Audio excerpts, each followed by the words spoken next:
fucking microphone. Welcome back to another episode of Ministry of Truth. I'm your number one host on this show. It is Saturday. I've got, well, shit. I'm not going to do Joe Rogan until tomorrow because it's fucking 3 hours. But I'm probably going to be here just as long because I went over a lot of shit this morning last night that I... Why is it so dark?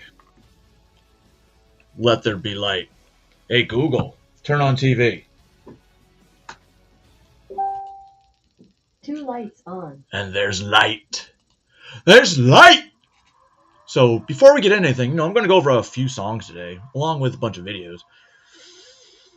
But we're going to start off with a song, because I like to start off with songs. This goes back to, I believe, the 1998, 1999 time frame. It's an old song. I used to hear it a lot when I was in Korea, and it kind of makes you think of home. And before we get all that started, good morning, Yeti, good morning, A-Cops, and good morning to the 2 other people that are enjoying this right now. Let's get into it.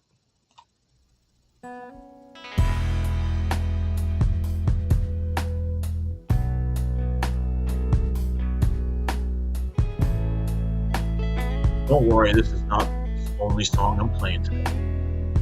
Because I've been sitting here trying to find myself. I sit beside myself. I get behind myself. Let's get third. I need to rewind myself. What's up, cardio? Harper. Listen for the playback. They say that every man bleeds just like me, and I feel like number one. Yet I'm last in line. I watch my youngest son, and it helps to pass the time. I take too many. What, you can't say no? I made a couple dollar bills, but still I feel the same. Everybody feeling this, unless you're on the East Coast. Pretty sure some people are still there. It's hard to hang out in crowds. I guess that's the price you pay to be some big shot like I am. Outstretched hands and one night stand. I think. Nope, never had a one. And when you walk on talking down. I will always be a man.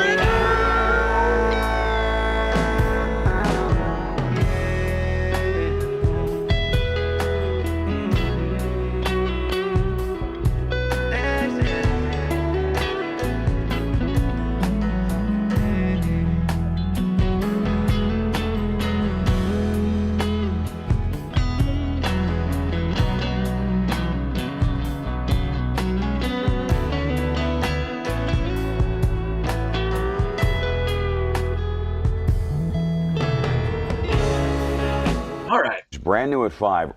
So, got a couple of news segments that I pulled up this morning. I believe all of them were from this morning. I'm sorry, one from this morning. And one involves a Chomo molester not making it very long in life. What's that? Stuff. Books. Stuff. Oh, thanks. Also got another one. It's another Army soldier found dead in a dumpster on another military installation, and it's a female again. Had a female that got murdered and put in a fucking box, suitcase, or whatever, in Fort Hood a couple years ago. And then we had the one that happened off Fort Campbell, Clarksville, about 2 months ago. And now we got a third. And the way it looks, they've all been Hispanic females. But anyway, let's get into this first story. What's up? Rensselaer police say they are not surprised that Robert Fisher died at the Elmira Correctional Facility this week. That breaking update was first on 13 last night. Fisher only spent a few weeks behind bars after he was just convicted of murdering and raping little Josephina Cunningham. She was just 3 years old. News Channel 13's Tessa Ventulin is now here live with us to share what police told her today. Tessa. Hi, Rachel and Steve. Well, the Rensselaer police chief says they were informed about Fisher's death, but they're in the dark when it comes to how Fisher died. That's being investigated by the Department of Corrections and Community Services. Police Chief Warren Famigletti says it's a difficult situation for everybody involved because of the trauma this horrific death has for the family and the investigators who worked closely on this case. Hearing about Fisher's death brings that trauma back for so many. Fisher's death comes 6 weeks after he was just sentenced to 20 years to life in prison for Josephina Cunningham's death. He pled guilty to raping and killing little Josephina here on your screen in Rensselaer in July 2023. The details of Josephina's attack are horrific. In court, we learned Fisher drugged Josephina before raping her, then tried to cover it up, and what he'd done by taking Clorox wipes and scrubbing her face. He scrubbed her face so hard that he burned the pigment right off her face. Chief Famigletti says he wants to make sure everyone knows of the terrible things Fisher did to Josephina. Did you expect this death to come? We didn't not expect it, right? It's a horrific crime. Everybody knows what he did. So we didn't expect him to have a smooth time in prison. Coming up live at 6 o'clock, the conversation a Rensselaer police investigator had with Josephina's father after learning about Fisher's death. Rachel and Steve. It's just an awful story, Tessa. Thank you so much. 3 fucking years old, drug murder raped, investigation fucking killed. What a piece of shit that guy was. I'm glad he's fucking dead. Should have died fucking sooner. And was it painful? Was it painful? I want to know if it was painful, because if it was, fucking awesome. If it wasn't, amateurs. Now from infants, babies, kids, to another sore subject, at least for my background, because I always hate when the military comes up with bad shit, and this has been an issue for fucking forever, and now they're just killing the women, which is fucking weak-ass bitches. That's what it is. Not these women, but these little cowards that fucking prey on young women and murder them. Fuck you guys. I hope you get what's coming to you. On a military base, a soldier found dead in a dumpster at Fort Leonard Wood. Thanks for joining us. I'm Mark Maxwell. Kelly Jackson and Anna Allred have the night off. Right now, the Army's Criminal Investigation Division, the FBI, and local law enforcement are all looking into this death. Our Megan Kernan traveled to that base today and joins us now in studio with more. Megan? Well, Mark, we spent the day at Fort Leonard Wood where many are mourning the loss of beloved soldier, 23-year-old Sergeant Sarah Roque. We talked to people on post and in the community who are shocked and saddened. The St. Robert area says Sergeant Roque has left a lasting impact. I mean, a soldier? Come on. Soldiers don't get killed and thrown in a dumpster on post. That's wrong. Sergeant Sarah Roque was reported missing Monday morning after she failed to report for duty. Later that evening, her body was found in a dumpster near the single soldiers' quarters at Fort Leonard Wood. It can put some fear into people, like if it happened on base, where else could it happen, you know what I mean?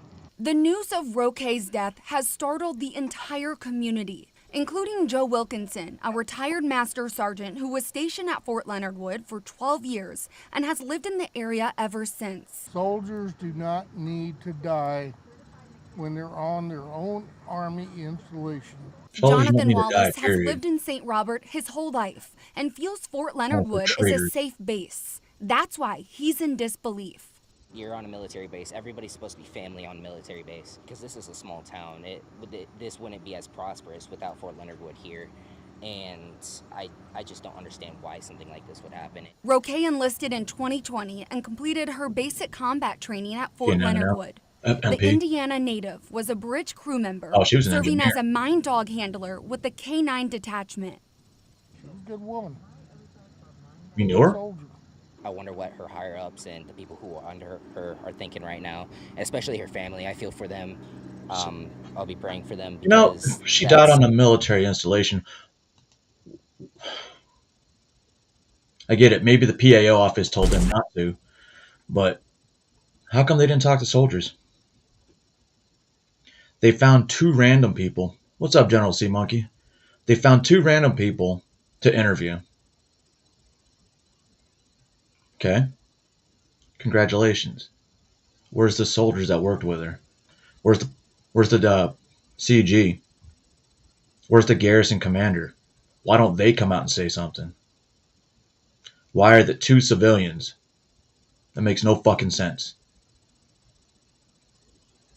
All right. This is not the first of the videos I'm going to show on election interference, believe it or not. Let me see if I can find the other one, make sure I put it in order.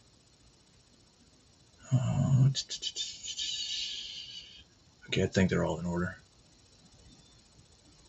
All right, so this is training in Maricopa County, Arizona. For those of you who don't know, Maricopa County in Arizona always has some big fucking issues. Whether it's not registering people to vote, whether the machines aren't reading correctly, so they have to go in and redo the votes. Come on. And now they're talking about the Department of Justice is just randomly allowed to come into the polling area and walk around and ask questions. Excuse me? What the fuck is the Federal Department of Justice? I said Department of Justice, right? What the fuck are they doing bullying fucking polling officials? They have no need or should not, period, be there on the inside. It's kind of fishy, if you ask me. I had one question about drop-off ballots. Are we allowed to say anything? Because it is a felony for people to turn in ballots outside their home. No. Just 2 weeks away from the presidential election, we are inside recording the trainings. We take you inside Maricopa County, Arizona, where election trainings are now in full swing. Meet Amy Bricker. She's an election trainer for Maricopa County. She says if poll workers spot ballot harvesting activity, it is not their job to police that illegal activity. Check this out. As a poll worker, it's not your responsibility to police that. We're not any type of law enforcement. During yet another election poll watching training session at Maricopa County's election office, another citizen journalist discovered that federal agents from the DOJ will be inside those election centers. Again, all of this recorded by volunteers, citizen journalists, and poll watchers there in Arizona. What would be some reasons why the Department of Justice would need to show up at your poll center? They could be following up on a lawsuit or just coming to monitor things for this election. A lawsuit? Why the fuck is the Department of Justice at a polling place in Arizona investigating a lawsuit? From what? How the fuck is there a lawsuit already? Shit hasn't even started.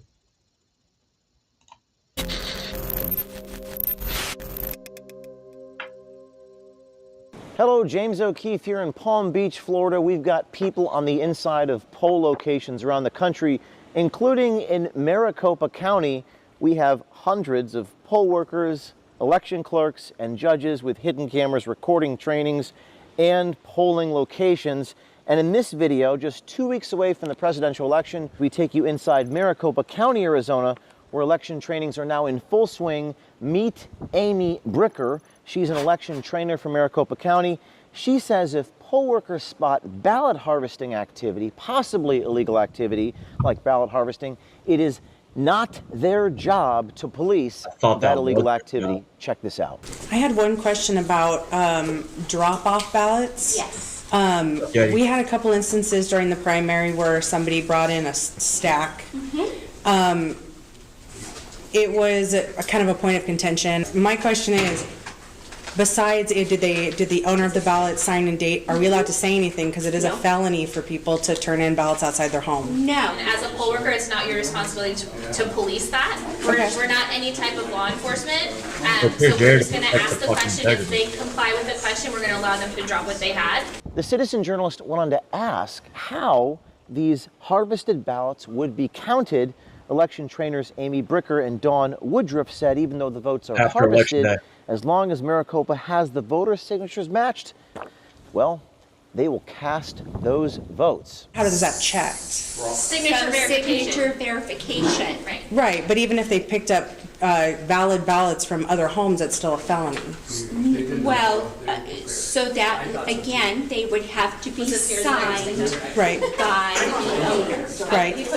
So if it's signed by the owners, then that is a valid signature, and that is a valid ballot. Now, we did How do some you know if legal it's the owner? research on the laws regarding ballot harvesting in Arizona. Arizona's ballot harvesting law was eventually declared as constitutional by the Supreme Court. The law provides for no delivery of ballots unless you're a family member and caregiver. The county recording or other officer in charge of elections shall ensure that a voter is not in possession of another voter's ballot within the on-site early ballot tabulation. If for some reason poll watchers are allowed to observe these, the recourse is to file a timely written complaint based upon statutory grounds. If they're cheating, stealing, or lying, well, we're going to be recording it. During yet another election poll watching training session at Maricopa County's election office, another citizen journalist discovered that federal agents from the DOJ will be inside those election centers. Now, if you have someone from the Department of Justice, who can they speak to? Anyone, yes. So they will have a badge I'm paying that attention. will identify them. We have no jurisdiction over them, so they can talk to anyone and they can observe anything. Our citizen If you're journalist listening, went on Ashley, to thanks. ask the Maricopa County training officials why the That's Department literally of the story I Justice would went be over. inside these places. Amy Bricker's response was to, quote, monitor things for this election. What would be some reasons why the Department of Justice would need to show up at your poll center? Because they want. They could be following up on a lawsuit or something with a previous election, or just coming to monitor things for this election. Now, as we mentioned earlier, according to election trainers, poll workers are not allowed to police people who ballot harvest, but our citizen journalist with the secret camera found out poll watchers can police in another way. Voters who take a picture of their own ballot will be told by poll workers to immediately delete the picture in question. When I voted back in 2020, that was the first thing I asked the polling place, because first thing that pissed me off is you can't wear any political t-shirt when you go vote. It's my right to fucking vote. It's my right to free speech. I did it anyway. I think it was the shirt I was wearing yesterday. Vote while it's still legal. But I made sure I took pictures, and I asked the guy, hey, I'm going to take a picture. He's like, well, I don't care what you do. I'm like, that's right. It's my fucking vote. I should be able to record my own fucking vote in case you cocksuckers change it. Off their phone. If the voter doesn't comply, then a report is filed. If a voter wants to take a picture of their ballot with their vote, No. not allowed. No, not No at all. photos at all. I think that's So dumb. the procedure for that is if you happen to see someone take a picture of themselves, a selfie, their ballot, whatever, what we're going to ask them to do is we don't want to be confrontational, but we do want to ask them to delete And I would that tell you photo. no. Most often they What are you gonna will do, not arrest delete me? the photo. So in that case, just go ahead and fill out a goldenrod. You don't need to include the voter's name, just include the time, the location, the date, and Please. just say, hey, voter, take a picture. They can't force you to delete it. She's saying it right there. Oh, if they don't, just fill out a goldenrod form. You don't need to include the voter's name. But you know some of these fucking illegal cocksuckers are going to include your name for damn sure so they can come back and get you later on. Did not want to delete and just do the goldenrod. As the countdown to the 2024 election, we're only 2 weeks away. Here at OMG, we have hundreds of... You guys need to go. If you're voting, vote in person. And if it comes at a situation where they don't let you take the picture of your fucking vote, tell them it's unconstitutional. It is. If you really want to be specific about it, it is your personal property, your vote, your brain, right? Fourth Amendment. I don't know. Maybe I'm just overthinking that. All right, let me go back to voting again. I don't have the other one where they were talking about. There's another one I didn't want to play because I think it was Benny Johnson. But there are other places where they're harvesting and literally getting caught, and nothing's happening. But this one, how do you guys feel about illegals voting? This should be illegal, right? It's illegal for illegals to vote. But can we keep them on a voter rolls? I don't think so. If you can't vote because you're illegal, you shouldn't be able to register to vote. What about Virginia? And more on the breaking news now. A federal judge just ordered Virginia to reinstate the more than 1,600 voters taken off the state's voter rolls after being identified as non-citizens. The Justice Department filed a lawsuit after their removal, which alleged that Virginia violated federal law by systematically removing those non-citizens from voter rolls too close to Election Day. You can't violate law because it's too close to Election Day? You're telling they're violating law by removing people that aren't supposed to vote. How is that violating a law? You're enforcing the law is what it looks like. And a federal judge shot it down? Are you an Obama-appointed judge? Virginia Governor Glenn Youngkin says the state will immediately petition the court for an emergency injunction. We have Virginia Governor Glenn Youngkin by phone for his very first reaction. And let's get that. First of all, welcome to the Faulkner Focus and your reaction, Governor. Yeah, Harris, this is a stunning ruling by a federal judge who is ordering Virginia to reinstate individuals who have self-identified as non-citizens back on the voter rolls. And what's even more astounding is the vast majority of these folks had presented immigration documents confirming that they were non-citizens, and we recently had that verified by federal authorities. So here we are with a judge saying, put people back on the voter rolls who you know are non-citizens. And this is under a law in Virginia that's been in effect since 2006. It has been applied by Republican and Democrat governors alike into this 90-day period. And here we are 11 days before a presidential election, and a federal judge is ordering them back on the voter rolls. It's astounding to me that this could possibly happen. I mean, listen, common sense says non-citizens aren't on the voter rolls, but the Constitution and the law say it as well. And that's why we are immediately petitioning the Fourth Circuit for an emergency stay here on this injunction. And we will immediately go to the U.S. Supreme Court if necessary. Look, we are not going to sit by and let this happen. You can go to the U.S. Supreme Court, but it's not going to be looked at until after the fucking election. At that point, it's too fucking late. I mean, but it'll be good moving forward. But for this election, too fucking late. That the executive order requiring the removal of them came on August 7th, which was 90 days before Election Day. So clearly you had begun this process far ahead of when the DOJ was coming for you. I don't understand why there is any question about the timing of this. Harris, this process has been going on for years. For years. Then why hasn't it been picked? Something that just started in the 90-day window. And by the way, the 90-day window doesn't even apply because these are non-citizens who shouldn't have been on the voter roll to begin with. And this is an individualized process. These people have self-identified as non-citizens and either by accident or purpose ended up on the voter rolls, and they should have not been there in the first place. And so to suggest that we have to put them back on the voter roll is why everyone is just reacting with this immense sense of amazement. Could this possibly be? And that's why we have to immediately petition for an emergency stay on this injunction, and we will do that as fast as we possibly can. All right. Speaking of quickly, because I know you've got to get back at it, real quickly now. So what happens? I know it's 1,600, and people may say, oh, that's not many. Every race in America is going to be tight. Let's just get that straight right now. So what happens if those voters are put back on the rolls? And are you concerned that there may be others out there who will try to register before Election Day? Can they even do that in your state? At this point in our state, we do have same-day registration, but they cast a provisional ballot. and then we can go back and confirm whether that was a valid ballot or not. And in fact, that is the ultimate safeguard here for anyone in this process, which is they can always same-day register and cast a provisional ballot that then can be confirmed with the light of day on it.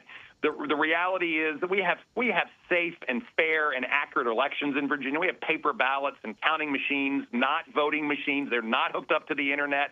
We have extensive custody laws, and we have really clean voter rolls. And this is what I'm concerned about, is a federal judge telling us to put these people back on the voter rolls after we have done everything constitutionally consistent and consistent with our law, and by the way, common sense. So we are going to immediately petition for this emergency stay of the injunction. You guys yourself, this is happening in Virginia, right? What about the rest of the fucking state? Because I guarantee you it's not fucking just centralized to Virginia. And if a federal judge allowed it, that means it's probably going to be the law for most states. Tennessee, if that's you, we got problems. And Bill Lee, you better fix that shit. Because I want Glenn Jacobs as my fucking governor. Just saying. But before we do anything else, you know what's coming next?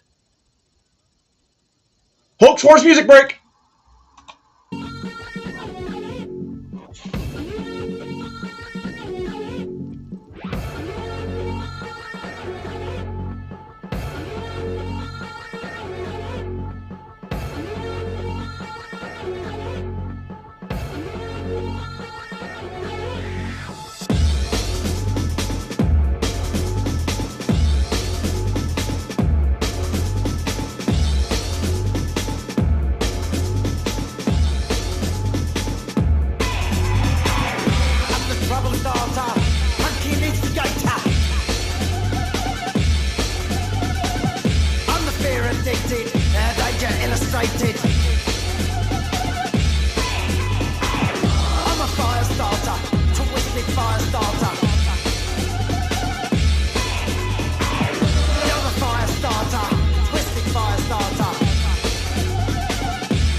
Welcome back. Hope you enjoyed that small music break.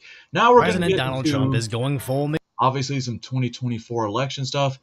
I've got Decoy Voice talking shit about Kamala. Then I have a bunch of ads that are pretty much not Kamala friendly.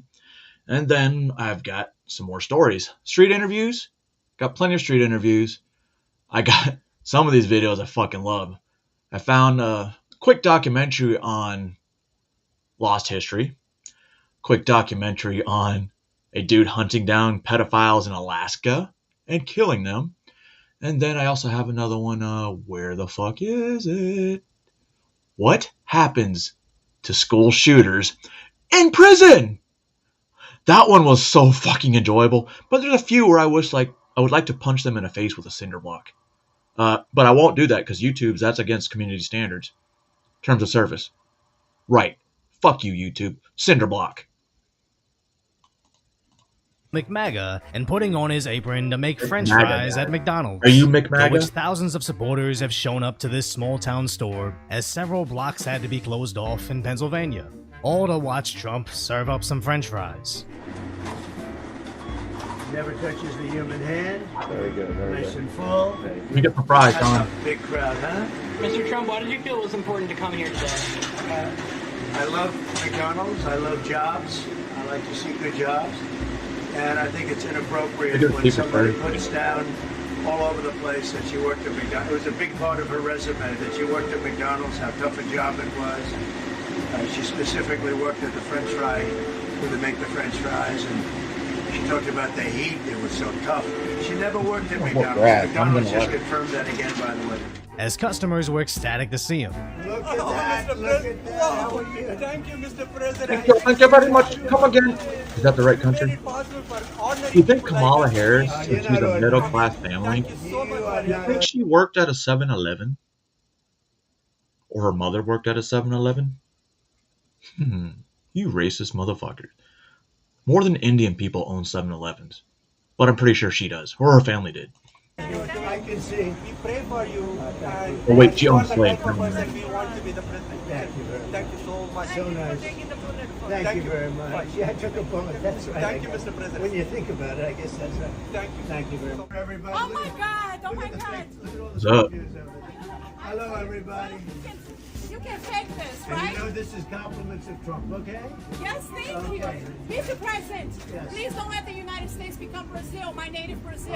Whoa, that's why you're fucking We're gonna make it smoking. better than ever, okay? Thank you. Thank you. Thank you. It's a pleasure, Mr. President. Although this image looks like AI, this is actually our president, a 78-year-old multi-billionaire working the deep fryers, as this entire fiasco was just to troll Kamala, as first she lied about working at McDonald's, I worked at McDonald's. I was a student when I was working at McDonald's. then she lied about Trump being exhausted, You know, I've been hearing reports that his team at least is saying he's suffering from exhaustion. Oh, you're the one that And quit campaigning that's for 2 apparently the days. excuse for why he's not doing interviews. Her campaign made up more of the same debunked claims, and ultra-left Reddit posted a 20-second clip to say he was sleeping. So between all those interviews and rallies, Trump is basically completing video game side quests just to show who has more energy. As case in point, both Trump and Kamala made speeches in Yo, Detroit this shit went recently, crazy. except Kamala's big speech to a tiny crowd randomly ended only 6 minutes in, while Donald Trump's Michigan rally lasted an hour and a half. And he talked to Rogan for 3 hours, man. But that's okay. Kamala bolstered her rally by inviting the rapper Lizzo. They say if Kamala wins, then the whole country will be like Detroit. What's up? That's a Start great drinking claim to Faygo, make. guys. Make America exactly like this place. Billions of dollars in debt, top 5 in murders in America, and number 1 in unemployment at over 8% with the largest increase in the country. So now it kinda makes sense why at least one of these candidates always looks exhausted. While you have one side drunk. shouting and wagging their finger in your face because they don't see your support, we see Trump going back to his old reality TV roots. We can't stand you. You're a vice president.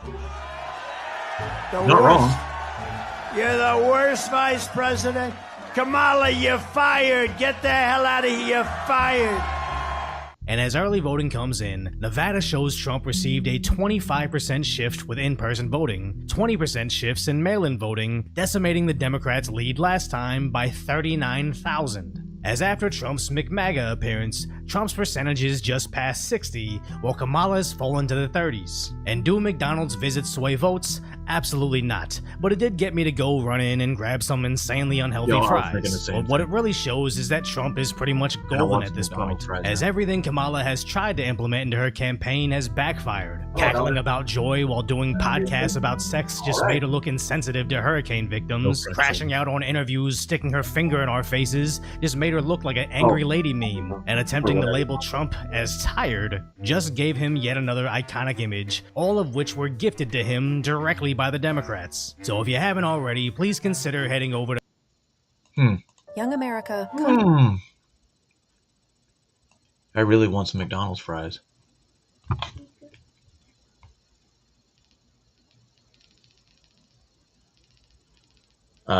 Since everyone else can do fucking, you know, moments of silences randomly, I'm gonna do that too. Hey Sierra, wanna look at some French fries? Sure. I'm gonna get meat. Ew, my hair's wet. Well, then dry it off. Now let's listen to some, is it the Pack America? The America Pack, right? And they made these just for them. I don't know if these Donald Trump is endorsing them, but I liked them. They're pretty informative, and wow, their fucking gray nose hairs look like boogers, don't they?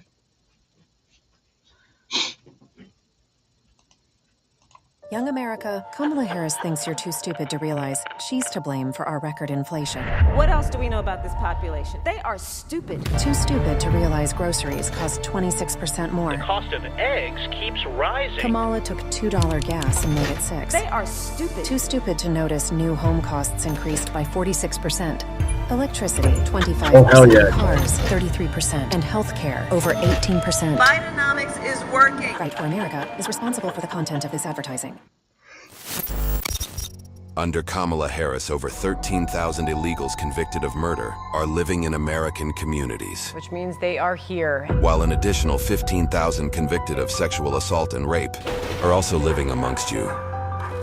Tonight, a migrant has been charged with raping a 15-year-old disabled girl. How will your family survive another 4 years if you may not be able to survive the night?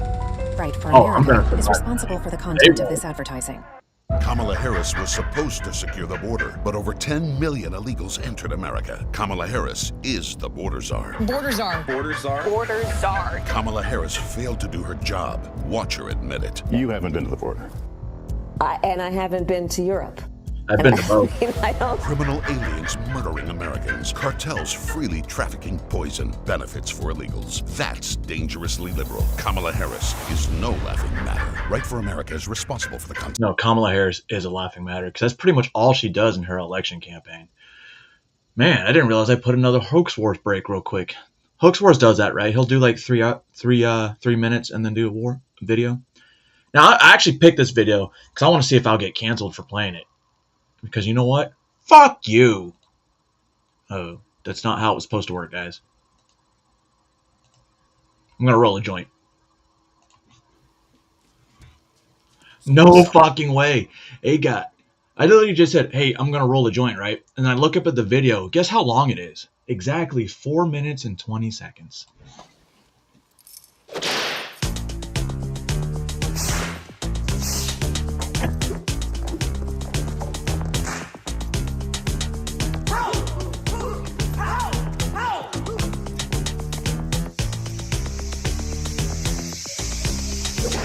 Your bud is mine. Okay, you're right. Just show your face. Broad daylight. I'm telling you on how I feel. Gonna catch your mind. Don't you dare jump on, get on me. Alright. I'm giving you on count of 3. Just show your stuff or let it be. I'm telling you, just watch your mouth. Come on, admit it. You feel like MJ Smalls. What you're about. When they say the sky's the limit, and to me this really true. My friend, you have seen nothing. There's a way to I get through because I'm bad. I'm bad. Jump on. You know I'm bad. I'm bad. You know it. You know I'm bad. I'm bad. Jump on. You know. And the whole world is right now just to tell you once again who's bad. Oh! The word is out, you're doing wrong. Won't lock you up for too long. No lying eyes won't tell you right. So listen up, don't make a fight. Your talk is cheap, you're not a man. You're throwing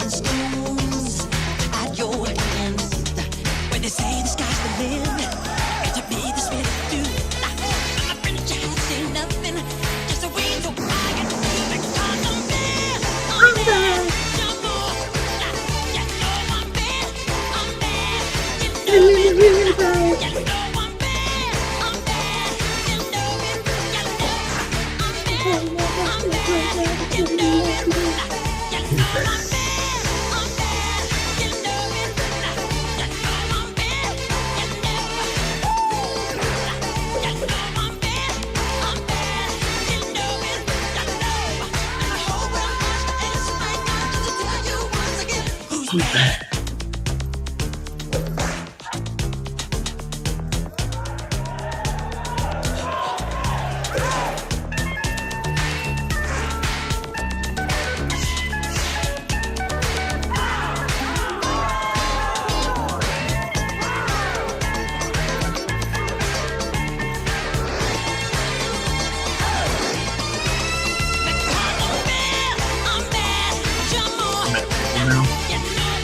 I can't put it. I will play.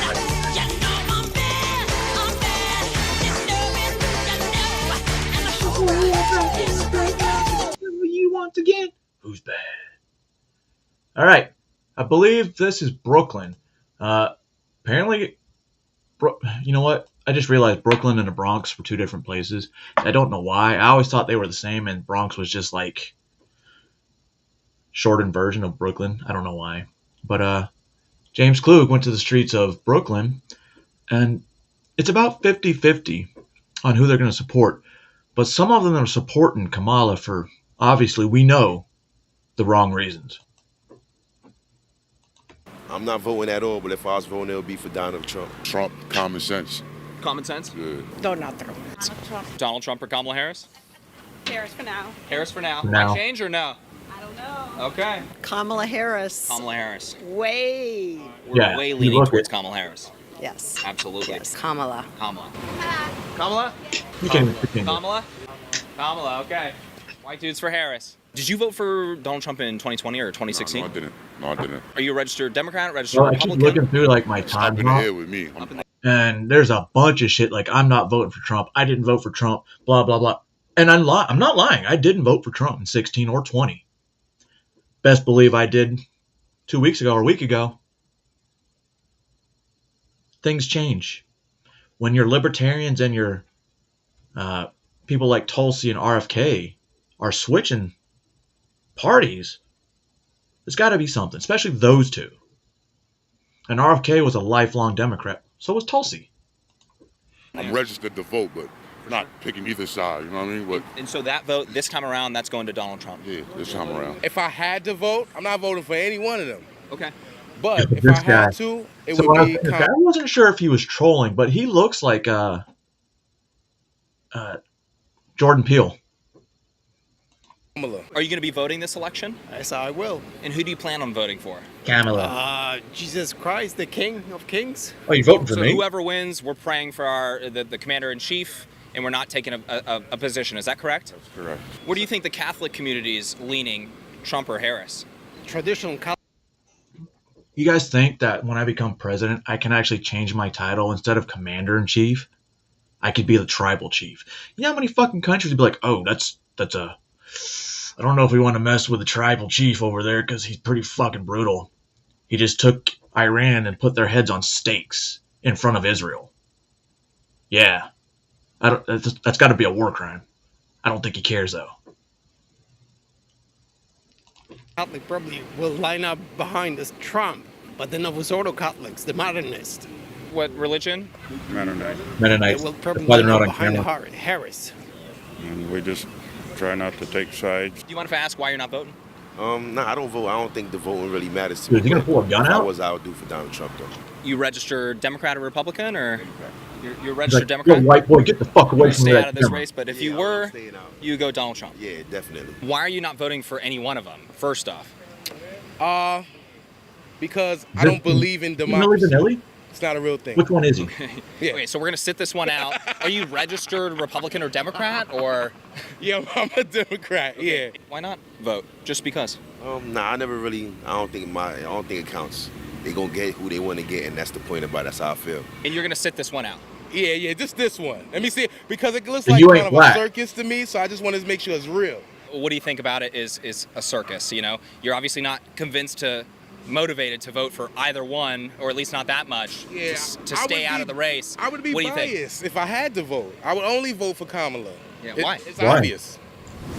I'm black. Oh. Is that a good reason to vote for a political candidate? Mine. You know what's funny? I was actually thinking about this yesterday, right? Kamala Harris is Indian descent, which is Asian. Asians, does that make me not Asian? I'll take it. I'm not Asian. I'm a Pacific Islander.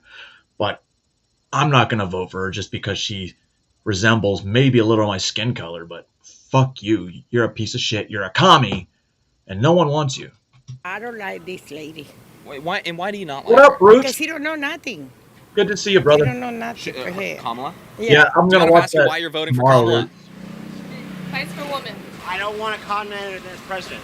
Fights for women. Yeah. What do you He's mean not by a that, if communist. you don't mind me asking?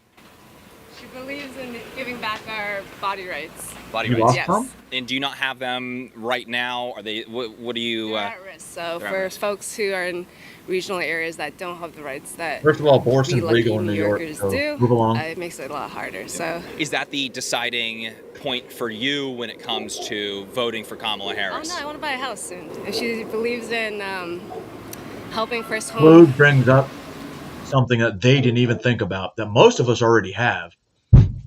And they're supposed to be Asian, so you'd think they'd be smarter.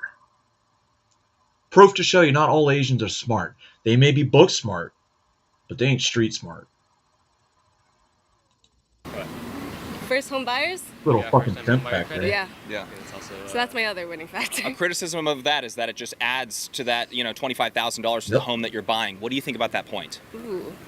I don't know. I mean, where does that criticism come from? Have we done some research on That could that? probably Or come Economists help have been going like, down okay, well, there if the now. government's handing out 25 grand, people that are selling homes stack 25 only grand on top of applies the to a selling subset price. What do you of, think about that? It only applies to a subset of first-time home buyers, right? So I don't know if it's going to apply fully to adding onto housing prices, right? It will, What do you think because about that? you're a first-time home I buyer, have to defer. and I know that you're going to get $25,000 from the federal government.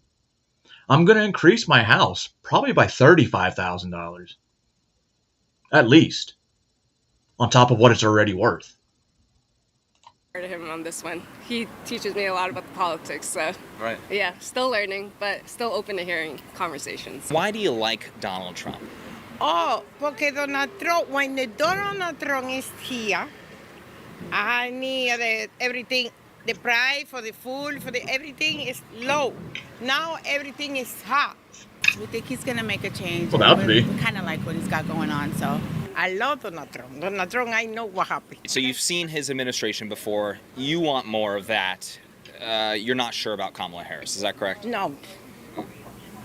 No. How have things been the last 3.5 years for you guys under this current administration? Good or not so good? Where are you leaning? It's been okay. Could be better, I think. There's changes that obviously need to be made, and we know Trump could get it handled, so.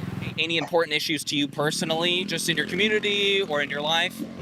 Just, I think we need more support for low-income families. So day-to-day life, you had more money in your pocket. You weren't spending as much on all these, groceries, whatever it may be.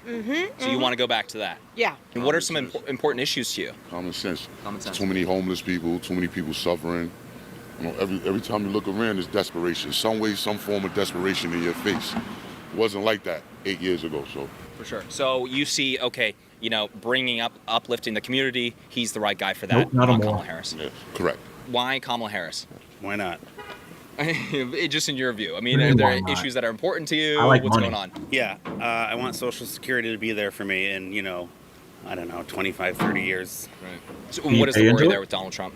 I think Republicans want to get rid of Social Security as outlined in Project 2025. Get out of here. All right, you guys. It's been over 3 years since I've done that. Somebody had to say it right. Kamala Harris is Project 2025. limited, so don't Suck my wait. fucking All right, life. let's get back in this video. Now, you mentioned Project 2025. Kamala Harris's her agenda is on her website. Donald Trump's agenda is on his website. That's Agenda 47. But it's a Project frappuccino, though, isn't it, faggot? not his agenda. I am telling people that just to clarify. What are your thoughts about that? That's Heritage Foundation. They've been doing those agendas since, I believe, 1981.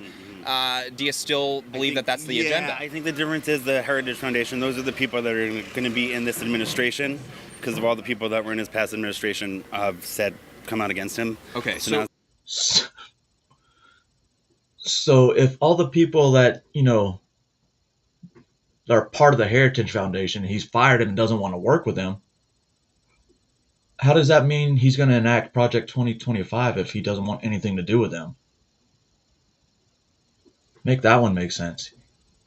it's going to be filled with the Put a fucking enablers. bra on, Okay, dude. so for you just see it as, okay, well, if there's conservatives at Heritage, they might be involved in the administration, and so that's what Yeah, you're voting frankly, against? I don't think Donald Trump cares. Either way, he's the useful idiot to the real people, pulling the strings, so to Oh, speak. Roots, that's right. Heritage Foundation. That is actually right. Some people are not sure yet between Donald Trump and Kamala Harris. What would you tell them specifically that you think would maybe sway their view?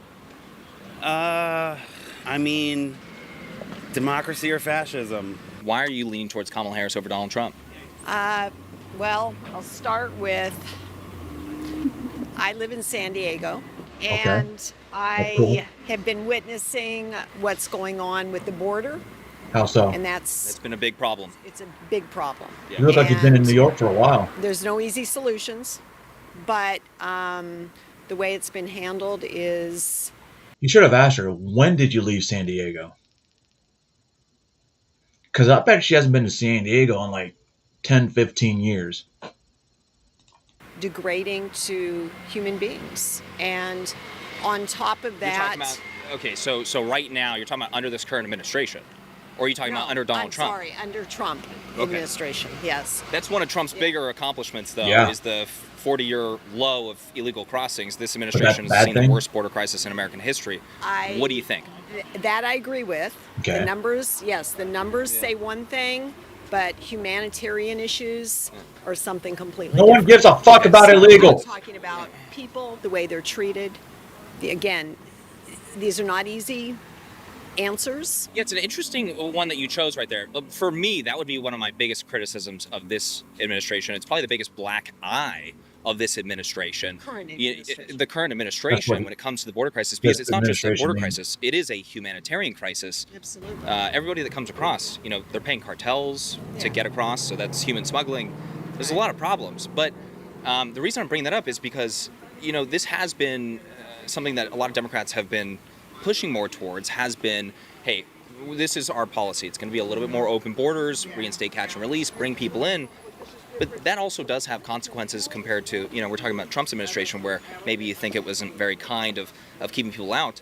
Well, letting everyone in unvetted also has consequences. Absolutely Like does. in Irondequoit, how do you pronounce it? Irondequoit?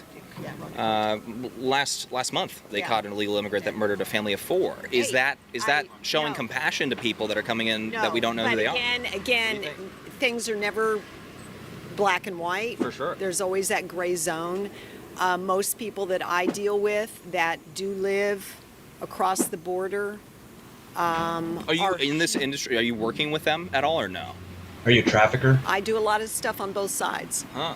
So you are a So I trafficker. see both sides. For sure. Yeah. And She sees both sides because she gets them from over the border and brings them here. Huh. Why is she in New York? but I'm a U.S. citizen. For sure. Very proud of that. And I just think that anyone who can degrade a human being on any level and do things illegally. Yeah. I will degrade anybody and everybody because that's what society is. Stop sugarcoating shit. Stop telling people, oh, it's okay to be like this, because there's no one that's illegal. You're not illegal. You're just undocumented. What if I'm an undocumented murderer? Will I get a free pass? You know, we can talk about January if you want to. Oh, I with love Trump. January. You know, people like that do not belong at the top of the food chain. Looking after people because, again, they don't understand. What was day-to-day worse life. for illegal, like what was worse for, the border crisis under Trump's administration that isn't worse now? Because it seems as though by every available metric, it's been worse the last 3.5 years. But what You're do you a Trump think? supporter, and I get that. I get that. No, that's okay. It's okay. I would rather. I could be yeah, conservative. I'd rather- I could be yeah, I could be libertarian. I could be conservative. But No, this, but- I think, but is just hear it, objectively true. But I don't hear. I hear you. I hear you. You're not listening. When they say that I hear you, you're not listening. I hear from you not a journalistic approach. I hear from you asking me the questions that you want answered in the way you want them. Well, so no, I'm just I'm saying. just asking questions. That's why I brought up the black eye, because this is by every available metric. It seems though it's a massive crisis. What do you If you think? want to have an open conversation, You and are. that's what Trump needs to do, then I'm open for conversation. Do you mind if just Typical answering that one Democrat. question though? Why? No way. Okay, thank you. Stop what? Just stop. Stop bothering people. Stop. You guys Dude, I approached was me. fucking Hey, stay that. away from the camera. You guys approached me. Come on, Beta. Well, Gonna you be guys, an alpha that again. is what happens when you ask pretty basic questions, I guess. You know, that's where we're at nowadays. Asking, okay, well, what was worse under Donald Trump compared to Joe Biden and Kamala Harris with the border crisis? What was worse? Fairly basic question. But hey, I guess that warrants assault. And I will add, it was not the lady that we were interviewing. It was her, it looked like maybe family members or something that came over after the interview. So I just want to make sure I clarify that for the camera. Let's move on. Donald Trump or Kamala Harris? Kamala. Yo, this bitch is And dumb. she's obviously been heavily involved in the administration She's the so last educated, 3.5 man. years.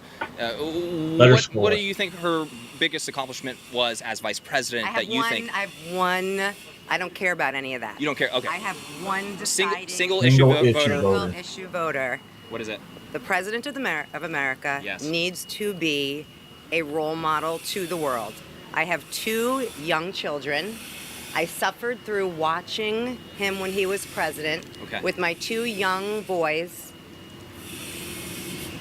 and him being on the television and having to explain to my children over and over again why the things he was saying were hurtful, while the things that he was saying were not. She groomed her kid. She groomed those 2 boys. They'll be lifelong Democrats now, and they're only going to vote on single issues. That's not an issue, though. What you think he did in his last administration, you're saying that, it was bad for the country, it was bad for the kids, it was bad for you. How much money do you make? How much can you get your kids now? How much food? Because I'm pretty sure they're teenage boys by now. And we eat like a motherfucker. Bet you those grocery costs that went up 26%. Yeah, that Donald Trump did that, right? You're worried about somebody that's going to look presidential? Somebody's going to be a role model? You're telling little boys, hey, if you suck the dick of a judge or a mayor, you can move up. If you not illegally, if you get nominated for president without any votes, it's democracy. Get the fuck out of here. Coming from a place of unity or gathering people together in a positive Based way. on I why? had to explain to my young growing boys why being a bully was not okay, calling people stupid names was not okay. Personality is at the top for Right. you. So Them my two single motherfuckers. issue is no, It's it's not why we have so personality. many fucking kids on medications right now. Kids under 18. Because you call them fucking fat or retarded. Oh no, I'm gonna end my world. I'm gonna end my life because I got called a fucking retard. It's probably because you fucking are. Character. And the President of the United States needs to be the moral compass of the world. And do I think Kamala is the moral, perfection? No, but I can tell you that Trump is F- on that front. I'm a single category voter, and that's my category. Very interesting. That's the first response we've had like that when it comes to moral compass. We've obviously had leaders in the past that have been, largely imperfect in many, many ways, but a lot of great leaders. You, with your children, you just say, okay, well, if I don't like something he's doing, let's say the Stormy Daniels case, you don't like that, your kids maybe are seeing it, and they're saying, and you're I didn't like Operation Warp Speed. So should I not vote for Trump because I didn't like Operation Warp Speed? Trump wants to make sure Israel has enough money. Do you think I support that? having to explain it to him or something? No, Stormy Daniels, Bill Clinton acted inappropriately. For sure. And would you put Bill Clinton in that same category of inappropriate behavior? Not years happy before with that. You want somebody with less stories around him? I'm talking about the hateful rhetoric and the what anyone does behind closed doors is no one, let he who is without sin cast the first stone. I'm talking about the way you act as the leader of a country and the way that you outwardly project what you do behind closed doors, what you do in your bedroom. She blames everything, I bet you, because she's a single mother. Everything in the world is not because of her. It's all because of someone else. Different category, and that's not. And yes, there are What things like rhetoric to you was mostly offensive to you? just being the leader of the country, and then you and your time on a platform is to call people names, to Do you forget suggest about during a peace in the Middle East? pandemic that maybe spraying, what was it, Windex might cure people of COVID. Just things that were You spray Windex on old Russian munitions, it takes away a little radioactivity. It's true. things that made no sense and that just again spoke to the way that a grown man, a leader of a country, should be conducting himself if he is the Imagine leader of if we the had free world. military And leaders again, that didn't yell at soldiers, they didn't yell at anybody, and, didn't discipline them, because you can't discipline them because you might hurt their fucking feelings. It's the kind of military we have today. They're soft. They are soft. and I'll bring it back to You brought up the bleach. the bleach. That one was actually fact-checked, though. What? He didn't say inject yourself with bleach. He suggested that it might be a good solution. No, I'm not talking about the bleach. It was the Windex or something. Anything else I've in your never own heard life the Windex one. that is important to you going into the election, or we're just sticking with one issue, and that's character? You're saying character, but I'm positioning it slightly differently. It's I'm character. a mother. You told me character. Well, yeah, but we spoke. I actually said I'm coming to it from a place of a mother She's done. of Right. two growing I was children, using your word, two growing boys. I'm a father of girls and a boy. What's your excuse? I mean, my kids grew up, and I didn't have to tell them why Donald Trump was being racist, because he wasn't being. They're not dumb. They're smart enough to see through this media bullshit, which obviously you can't. And so I'm changing my, At the end of the day, I think Trump just has more power. Okay. In totality, right? The world's giving him more power. He's been given more of a chance before a lot of other people who came out of, small circumstances or like humble beginnings. He is some type of Illuminati type of demonic power. Oh. I don't even think he's a real person anymore. I think they kind of switched him off at some point. A figment of our imagination, perhaps. Yeah, because the things that he's able to do, a human being, I can't fathom being able to do in real life. What do you think about the So he's a assassination superhero? attempts? People trying to murder Donald Trump. I think there was two within 60 days recently. Well, what are your thoughts about that? What I'm thinking is, I'm a kid from Bed-Stuy, Brooklyn. I'm very familiar with Chris shootouts Rock? and gunfire in the streets. Right. So, for me, I think that was kind of his way of kind of like winning the black vote of guys like me. Do you think it's going to work? Who don't really want to vote. Do you think? Well, okay, so that would assume that it was planned, He wants right? like a gangster, yeah. Okay. So we're assuming that it was planned. Do you think that would work for younger black men? No. In your own life, are people leaning towards Donald Trump as well? Yeah, all my family. For Donald All Trump. your family? Yeah, sí lo Donald Trump. Yeah. My father, I don't want a different person because he don't know nothing for the lady. I love Donald Trump. All my family for Donald Trump. Everybody, where you buy? Donald Trump. Where you buy? Donald Trump. Donald Trump. Everybody Donald Trump. What would your message be to people that are on the fence right now? I have a lot of people bringing up the economy. What would your message to people on the fence between Donald Trump and Kamala Harris be? Stay curious? Stay curious. Talk Stay more to positive. people just like this. That's all I can ask for. Yeah. It's all common sense. Use your eyes and your ears. All right, everyone, that is it for today. Here. Don't believe everything you see. Don't believe everything you see. Donald Trump is not human. He is not human, according to Milli Vanilli there. He's part of some global Illuminati. Do I really want to do this one?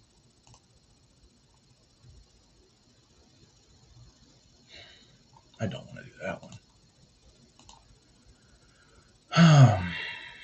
Yeah, we're going to go through a little debate with Anton Daniels again. The topic of this debate is black men lost themselves in election voting Trump.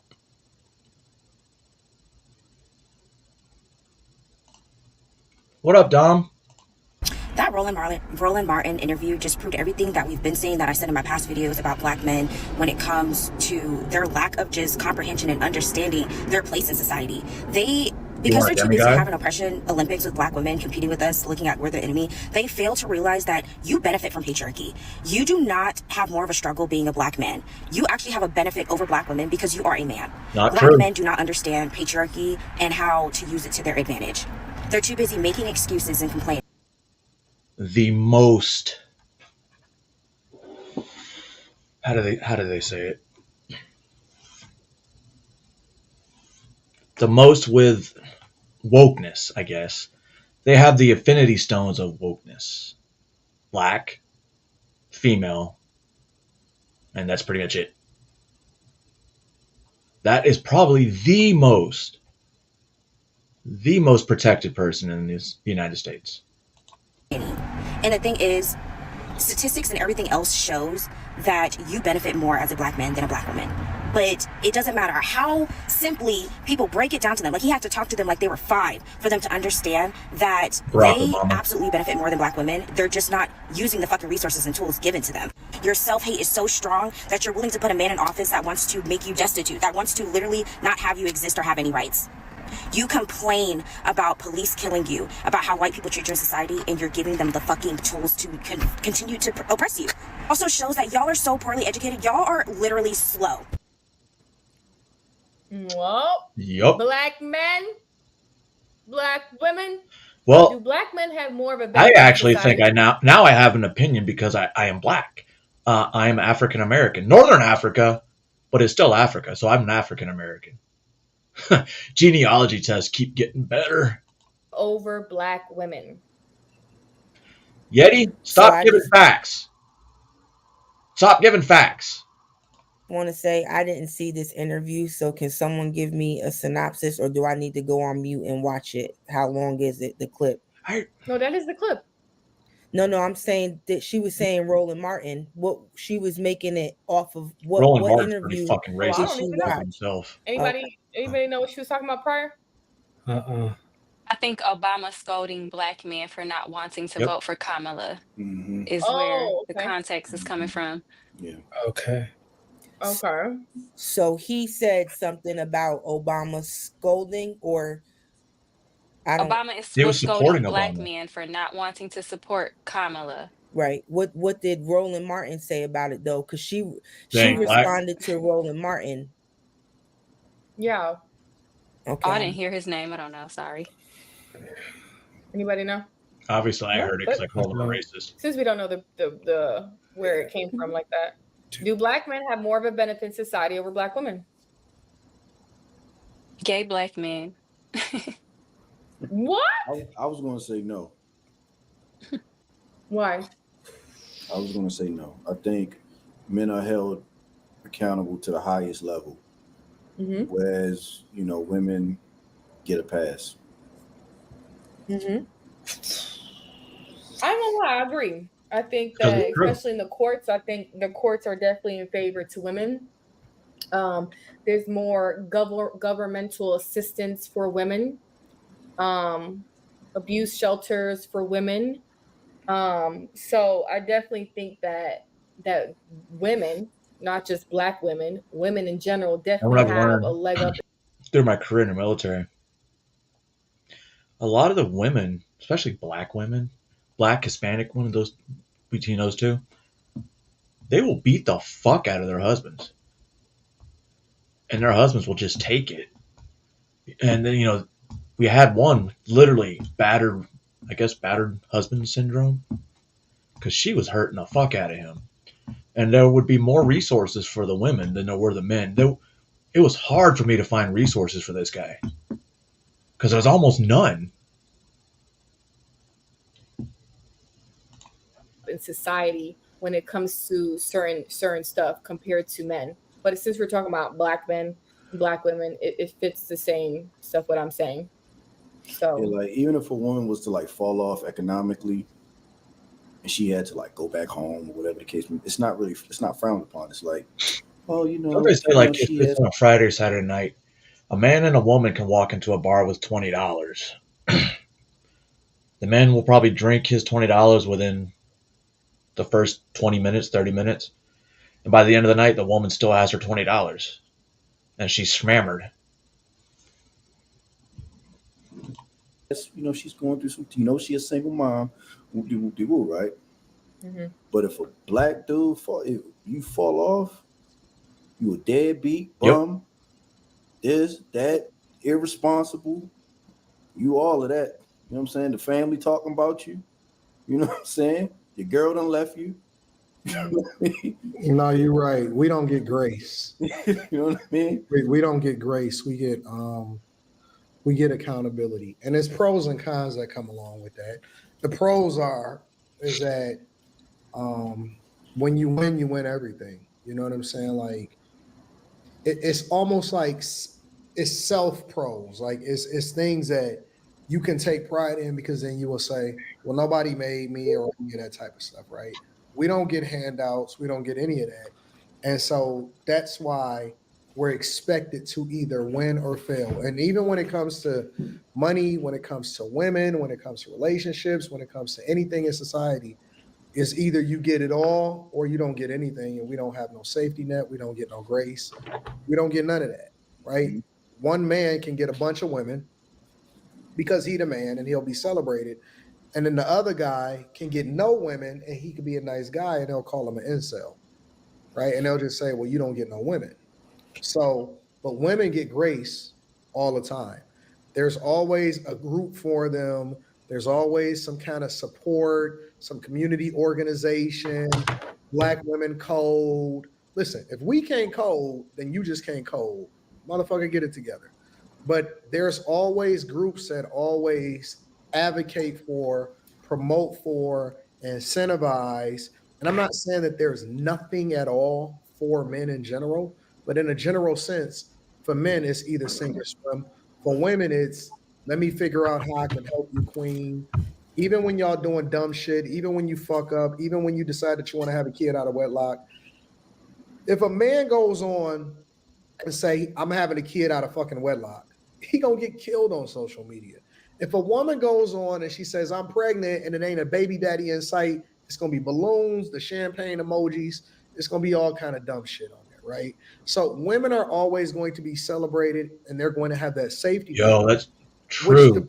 Not a single woman batted an eye when he said that. Holy shit. The difficult part about that is, though, they advocate for equal, but they don't advocate for equal across the board, right? They want the opportunity to be able to make as much money as you, but then they'll scold you for saying, okay, well, we need to update the family court laws that were established at a time when women didn't have the same type of rights as they have right now. And then they'll say, no, fuck you. You need to be taking care of your kid, right? They don't want equal truly, but they want equal results. And that's the difficulty. They really don't understand that they get softer sentences when they get arrested.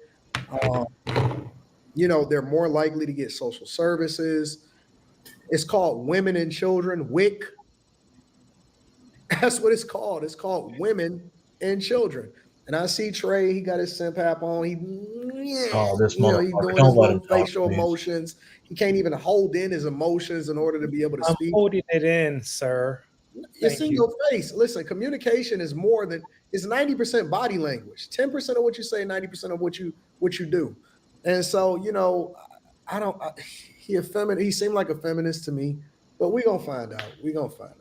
Hey Trey, even in war, the women are able to evacuate while the men have to stay. Women and children first. I'm torn.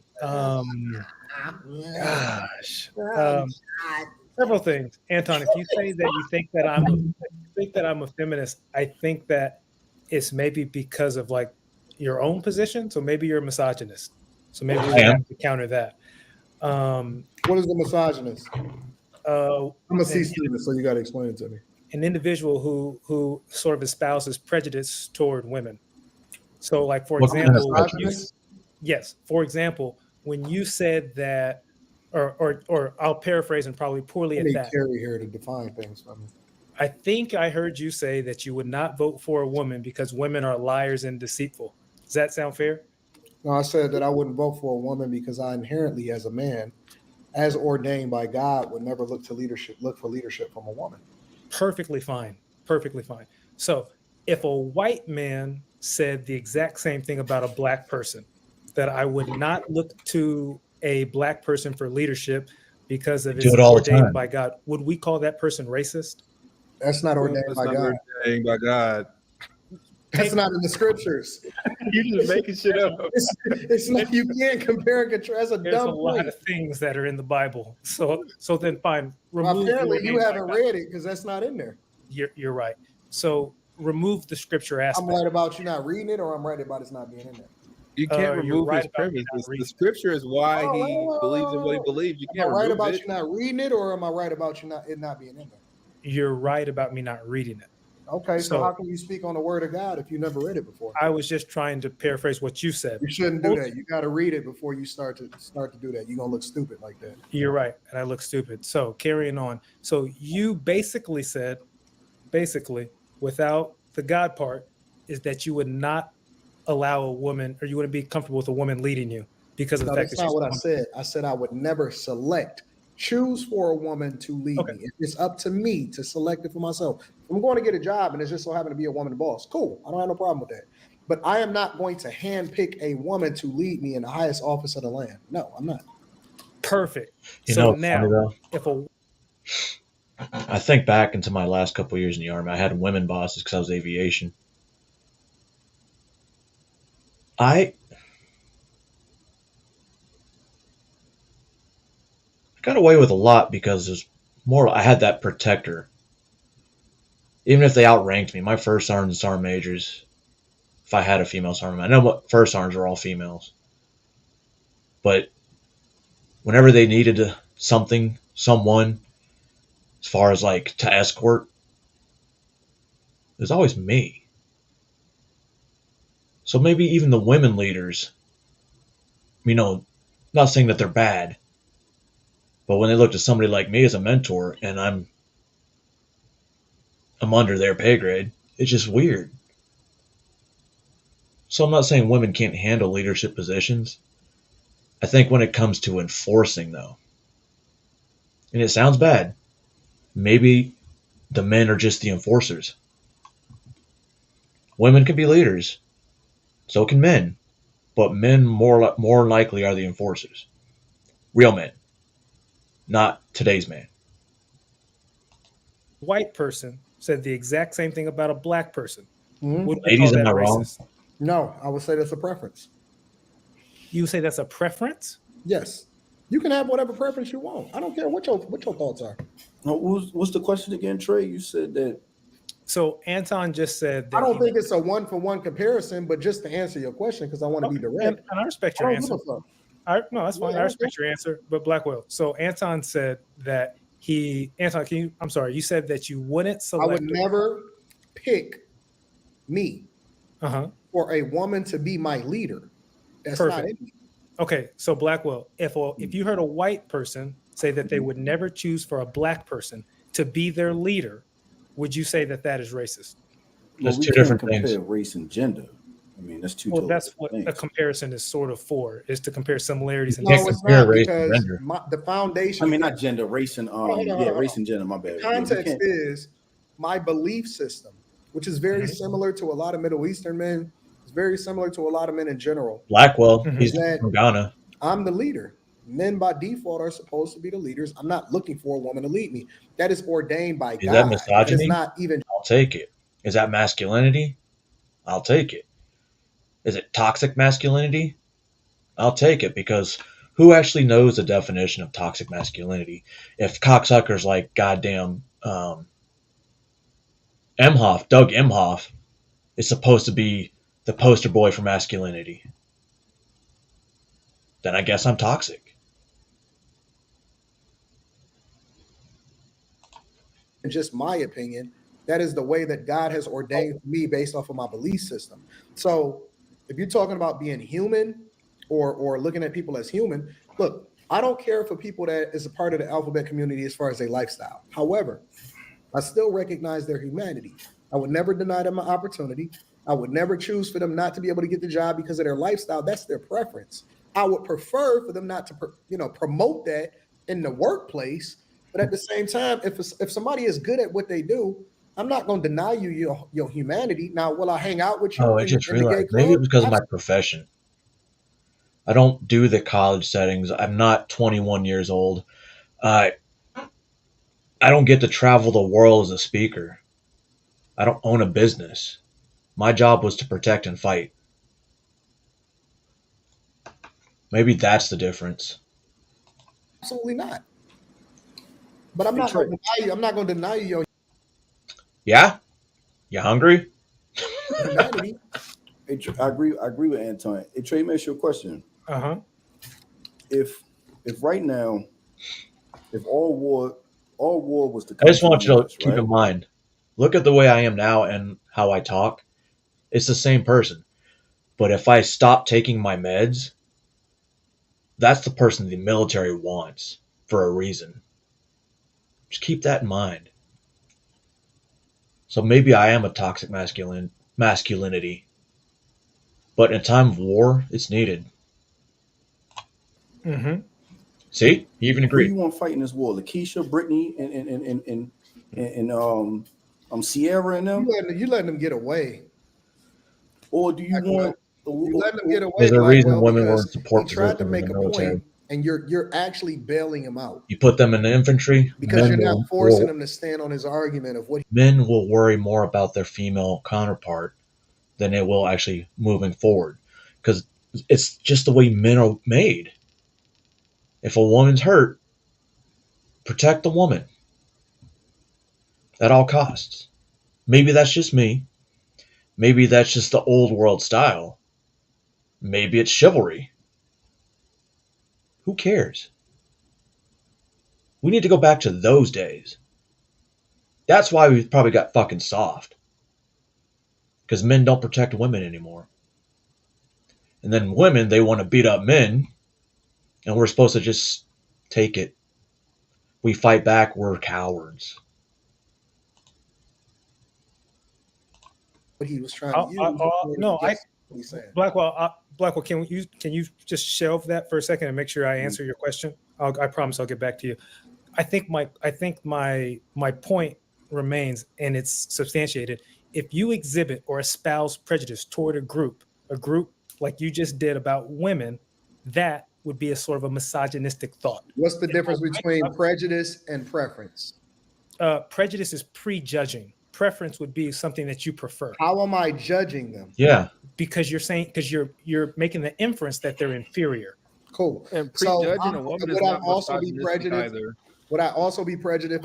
Wait, hold on, Anton. I'm sorry. Quentin, what'd you say? Oh, wait, no, hold on. Would I also be prejudiced if I say that I don't want an 18-year-old to leave me? If you were passing a sweeping judgment about all 18-year-olds, then yes, that would be prejudice. That would be prejudice. An 18-year-old. I didn't say a specific one. I said an 18-year-old. An 18-year-old? Yeah, any 18-year-old. I don't want an 18-year-old to be my boss. Facts. I wouldn't select, for example, there's career fields that 18-year-olds exist. Is the office of the president of the United States? Did you know you can't be a policeman until you're 21 years old? All about carrying the pistol. States of America because they put an age restriction on it, prejudice. No. How isn't it? Based on the definition, Yeah. Trey, yes, it is. So he knows. Dude, that moon on my screen is just amazing. What are we talking about? But is it prejudice for the United States of America to prevent somebody from becoming president based off of the age restrictions, but yet they can go to war and fight for you? I agree.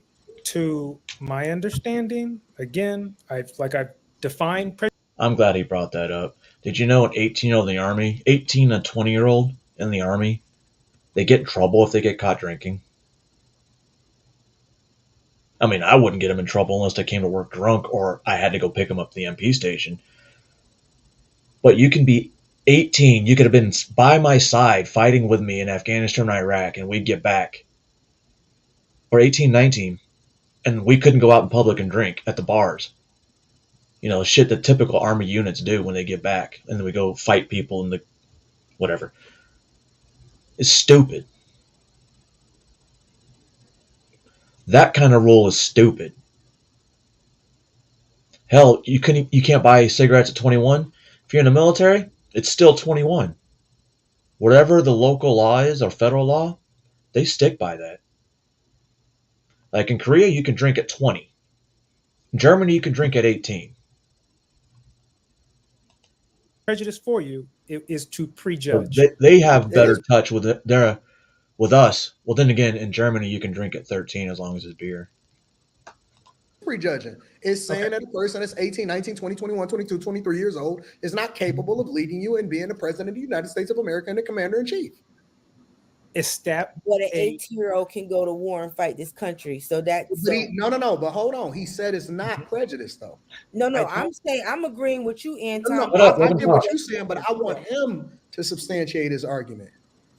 To my understanding, if a job sets forth a standard for which they want to employ someone, that's not necessarily them espousing prejudice. So how is it any different from me? Because I'm not saying an that he employer, won't or I'm vote not for a Grant. job. I shouldn't have preference to who it is that I should lead. So I should let somebody whose brain is not even fully developed, ultimately, I should prefer them to be my leader.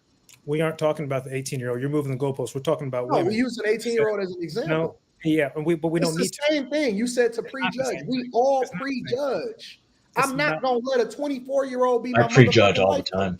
I don't care how much training that they have. They don't have enough life experience, which is one of the reasons why they don't even allow for you to be president of the United States of America until you get to a certain age.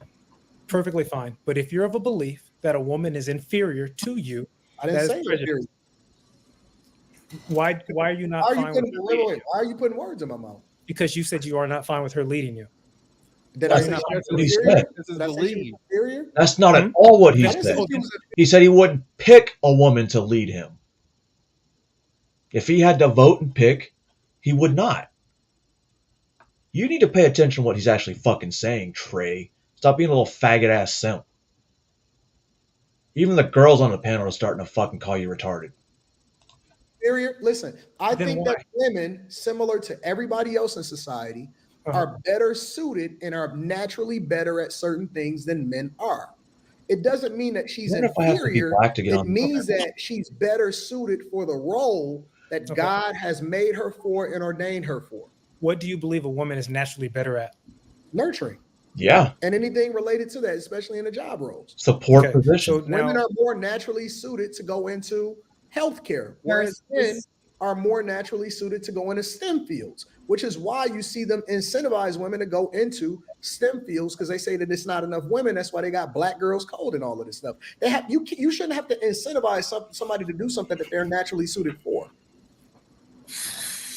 What is this? I don't know that I would agree with that, because we've seen a lot of legislation to incentivize things that we shouldn't have to do. Like, for example, we've seen men make oppressive laws to legislate things to prevent women from doing. No. We're talking about. Let him make his argument. Let him make his argument. Break this down. Before you go down that road, Trey, on that, I wanted to bounce back to what Anton said. I wanted him. I thought he was gonna go right down. Pause yourself, sir. Hold on. I had him right in the corner. I was just about to. Go ahead, Jamisha. You want to save him so bad. No, I'm not saving him. I wanted to. You were saying about the coding, about the Black girl coding. Do you think that's a bad thing? Because what if these girls are supposed to be in that field, but maybe they come from an environment where they don't have the resource or the ability to be a part of it until this program was created? I don't think that it's a bad thing. Okay. I don't have a problem with women going into STEM. I'm saying that you have to incentivize people to do something that they're not naturally. I don't understand. Going to just. I thought this was about putting women in leadership positions. I don't know where this conversation. You might have to expose them more. You may have to push them more to do so. My point was that women. He asked the question that what are women naturally better at? I said nurturing. And I use that as an example to where you have to incentivize people to do other things. It doesn't mean that they can't do it. It doesn't mean that a woman can't be a CEO and be a great CEO. We've seen them.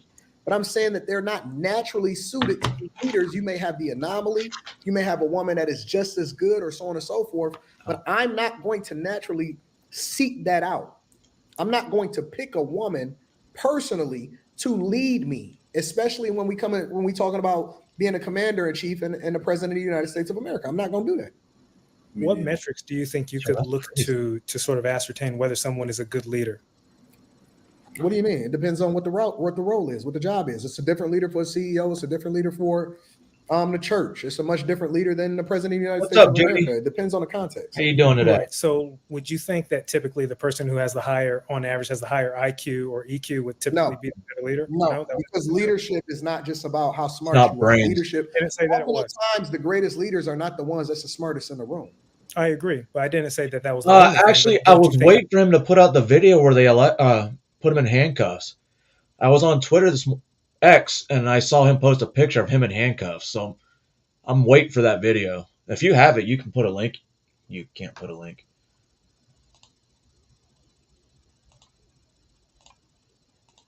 But if you have it, you can put the link in. I'll be okay with that. All good, Junie. All good. IQ and EQ matters? To an extent. It just depends. Okay, fair. It depends, again, and it depends on the role. It depends on what we're talking about. It depends on if you're talking about politics, technology, healthcare. Sure. But typically we would say that. When did he release it? Because it wasn't out in the morning. It depends on what it is. Right, and I agree. But typically IQ, EQ would matter. Education would matter. I think right? that IQ, EQ matters in life. It doesn't matter. It's not just suited Oh, for leadership, okay. but I think that there's other characteristics that matter more. Well, let me go to his page. Way more. Such as. Trey.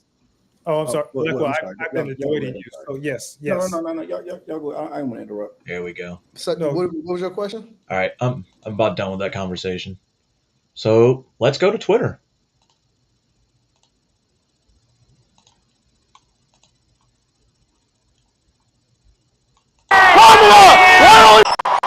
All right, go time. I gotta get to my seat. I'm sorry, it's over there on that side. I'm sorry. Mine's there too. Hey, Kamala! Why are all of your friends friends with P. Diddy? Kamala! Why are all of your friends friends with P. Diddy? Kamala! Why are all of your friends friends with P. Diddy? Kamala! Why are all your friends friends with P. Diddy? Kamala! Why are all your friends friends with P. Diddy? Kamala! Why are all your friends friends with P. Diddy? Don't you dare! Don't you dare! Don't you dare! Don't you dare! Don't you dare! Don't you dare! Don't you dare! Don't you dare! Don't you dare! Don't you dare! Don't you dare! Don't you dare! Don't you dare! Don't you dare! Don't you try it! Don't you try it! Don't you try it! Hey! Come on! Let's go! Don't you dare try it! Let's go! Come on! Don't you dare try it! All Kamala's friends are P. Diddy's friends! All Kamala's friends! Hey! Stole my phone! He stole my phone! He just stole my phone! He just stole my phone! Do not resist! He just stole. I'm not his phone! He just stole. He just stole my phone! What happened? I'm moving! Dude, he filmed he threw my phone. That's fucking ridiculous. No! He's swinging! They were coming at me. I didn't swing at anybody. Yeah, I'm asking them to tell me where to go. He threw my phone. Yeah, we're going. Sure, we can go outside. I'm not resisting. That's fine. Hey, but I need my phone back. He threw my phone, sir. That black dude took my phone from me. I didn't touch anybody. He threw my phone. He took my phone and threw it, sir. So how are y'all not going to get him for that? He touched my property. I didn't touch them at all. We'll see if it gets in lost and found. I'll get you some contact numbers for that. Well, but I'm just telling you out there flaying your arms. Okay, because he's trying to grab my property, sir. I don't know about that. How do you? Okay, so how would he have my phone if he wasn't trying to grab it? So we could be able to find How? Okay, but how would he have my phone if he wasn't trying to grab it? There was a ton of people on me. Yeah, and you're flinging your arms. But Okay, but they are touching me. I was not touching anybody. How could I touch somebody with my phones in my hand? Apparently, when my property's grabbed, when I'm assaulted by a bunch of people, I'm the one that's cuffed for not even defending myself, for just defending my property. Hey, what's your last name? It's a R-O-S-E-N, sir. Rosen, R-O-S-E-N. One more time. No, I'm not being charged. I didn't commit a crime. It's a Rosen, R-O-S-E-N. R-O-S-E-N? E-N, that's correct. Fucking cops.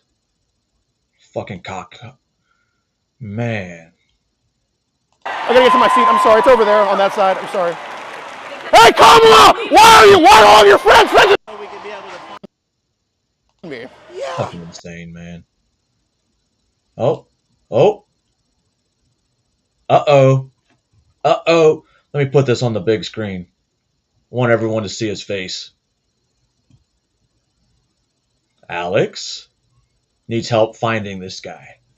I realize it's like looking for a needle in a haystack because he's a black guy in Houston, but that's what he looks like.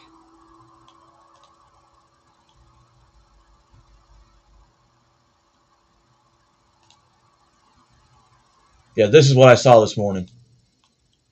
Because it came out and he said he was going to release the video later.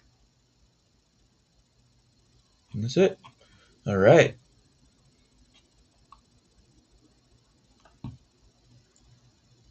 That's fucking insane, man.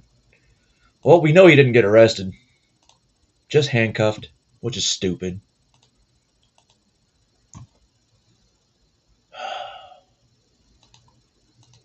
Oops. Let's see what's next. We're going to go back a little while in time. And, yo. Let's go back in time for a little bit, guys. Hoax Wars.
That's a throwback.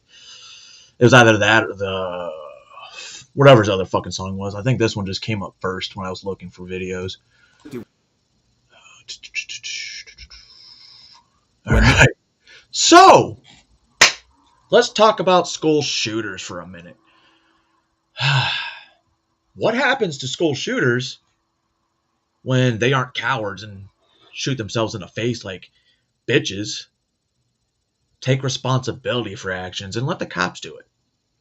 Or, in some situations, mysterious deaths while they're in jail. Nicholas Cruz got his sentence for a school shooting, he never would have imagined the horrors he would face in prison. Perhaps he thought serving time would be a vacation and not a mental and physical battle. Chad Padilla, another notorious school shooter, was found dead under mysterious circumstances, possibly murder. Others, like Scott Pennington and TJ Lane, continue the violence in prison. The physical and psychological anguish school shooters face in prison is so terrible that many of them choose suicide instead of serving out time. Let's dive into some of the worst experiences for school shooters who got arrested. Scott Pennington.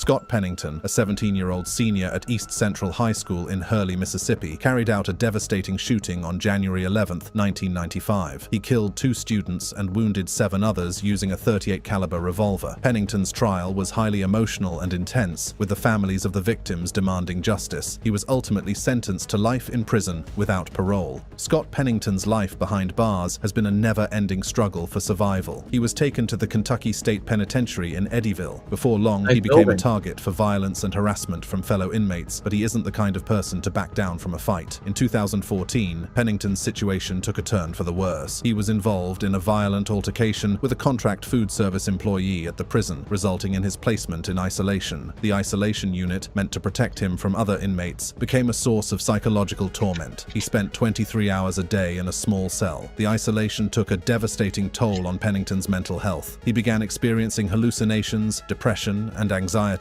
and contemplated suicide multiple times. Solitary confinement is common for school shooters, as you will see in our next entry. Chad Padilla. Chad Padilla, a 16-year-old student at Italy High School in Italy, Texas, carried out a shocking shooting on January 22, 2018. He opened fire in the school cafeteria, shooting 1 student 6 times. The injured student survived, but the emotional scars left by the incident would take much longer to heal. Padilla was sentenced to prison, where he faced the consequences of his actions. Chad Padilla's life in prison was marked by violence, uncertainty, and tragedy. As a school shooter, he was a target for aggression and hostility from fellow inmates. He faced numerous threats and attacks, making his existence behind bars a daily struggle for survival. Despite the measures put in place to keep him safe, Padilla continued to face harassment and intimidation from other inmates. He was subjected to verbal abuse, physical threats, and even assaults. The constant stress and fear took a toll on his mental health, and he struggled with anxiety, depression, and PTSD. One day, he was found dead in his prison cell under circumstances that remain mysterious and controversial. The exact cause of death remains unknown, sparking ongoing speculation and investigation. Our next entry did not show remorse and would continue to act violent in prison. Luke Woodham. Luke Woodham's rampage at Pearl High School in 1997 was an unpredictable incident. On that fateful day, Woodham, then 16, killed his mother. A lot of these ones are going over. They're new to me. And I was like, wait a second, how do I not know about these? I wasn't really watching the news and there was no internet back then. That's probably why. Mary by bludgeoning her at their home before heading to school with a rifle. He opened fire in the hallway, killing 2 students, Kentrell McRae and Lydia Dew, and wounding 7 others. Luke Woodham's life in prison has been hard. He is currently serving his sentence at the Mississippi State Penitentiary, also known as Parchman Farm. In 2000, Woodham was assaulted by another inmate, resulting in injuries to his face and head. This incident led to his transfer to a solitary confinement unit. Woodham's time in solitary confinement has been marked by psychological struggles. He has also experienced physical health problems, including chronic pain and digestive issues. Despite his isolation, Woodham has been able to pursue his education, earning a GED and taking college courses through a correspondence program. He has also received counseling and therapy to address his mental health issues. In 2019, Woodham's lawyers filed a lawsuit against the Mississippi Department of Corrections, alleging that his prolonged solitary confinement constituted cruel and unusual punishment. The lawsuit was settled out of court, with Woodham being transferred to the South Mississippi Correctional Institution. His story is unsettling, but pales in comparison to that of a next 12-year-old school shooter. Nicholas Cruz.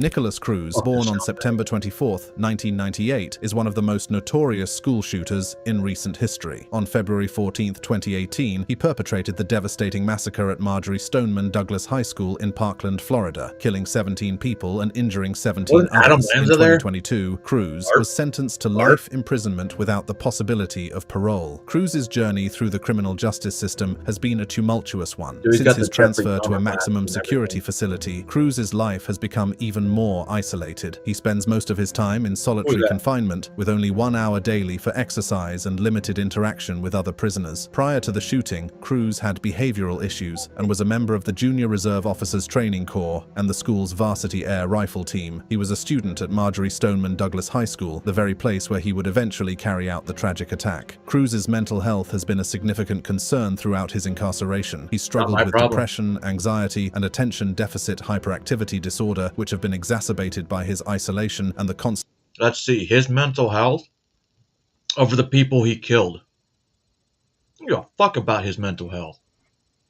constant threat of violence. He's been placed on suicide watch multiple times, and his struggles continue to this day. Charles Andy Williams.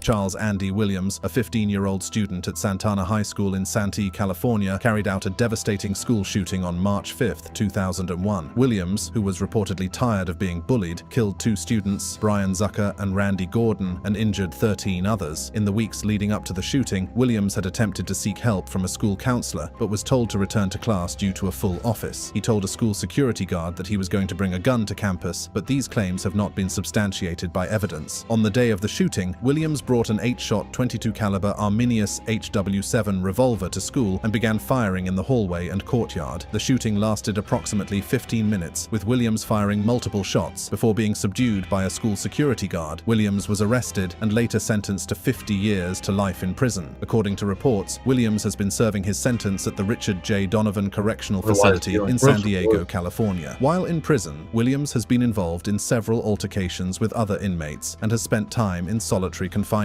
He was denied parole in 2006 and 2019 and was involved in a fight with another inmate in 2011. Williams' family was part of the problem, much like our next school shooter. Robert Gladden. Robert Gladden Jr. was a student at Perry Hall High School in Baltimore County, Maryland, who carried out a shooting on the first day of school in 2012. On August 27, 2012, Gladden, then 15 years old, brought a shotgun to school and shot and wounded a classmate, Daniel Borowy, in the cafeteria. Borowy, a 17-year-old special education student, was critically injured but survived. Yo, how fucked up do you gotta be? Let's do a school shooting.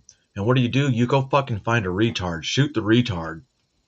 And then just, no big deal, right? Go on along your own business. Gladden was arrested and charged with attempted murder and other related offenses. In 2013, he pleaded guilty to the charges and was sentenced to 35 years in prison, with all but 20 years suspended. This meant that Gladden would serve at least 20 years in prison, with the possibility of parole. Gladden's life in prison is highly structured and monitored, with a focus on rehabilitation and preparing him for eventual release. He has been behind bars since 2012, when he was just 15 years old. He has received psychological treatment and counseling to address his mental health issues, including depression and anxiety. He has also participated in educational programs, vocational training, and counseling sessions to address his behavioral issues and prepare him for re-entry into society. However, his privileges are limited, including restricted access to recreational activities, phone calls, and visitation. He has spent periods in solitary confinement as punishment for disciplinary infractions. TJ Lane. TJ Lane's rampage at Chardon High School lasted just over a minute, but its impact will be felt forever. On that fateful day, Lane, then 17, pulled out a .22 caliber pistol and fired 10 shots, striking 6 students. 3 of them, Daniel Parmator, Russell King, and Demetrius Hewlin, died shortly thereafter. Lane's motives remain unclear, but his actions were undoubtedly devastating. The victims' families and the community at large struggled to come to terms with the senseless violence. Lane's trial was a highly emotional affair, with the victims' families demanding justice. Lane showed little remorse, wearing a t-shirt with the word killer emblazoned on it to his sentencing hearing. He was sentenced to life in prison without the possibility of parole. Behind bars, Lane became a notorious figure, with many inmates viewing him with fear. He was initially housed at the Allen Correctional Institution, but was transferred to the Ohio State Penitentiary after a failed escape attempt in 2014. Lane's life in solitary confinement is a far cry from the chaos he unleashed that day. While some might see this as a fitting punishment, others argue that it's a necessary measure to ensure the safety of both Lane and his fellow inmates. While TJ rots in solitary, our next entry managed to secure a GED while serving life. Kipland Kinkle.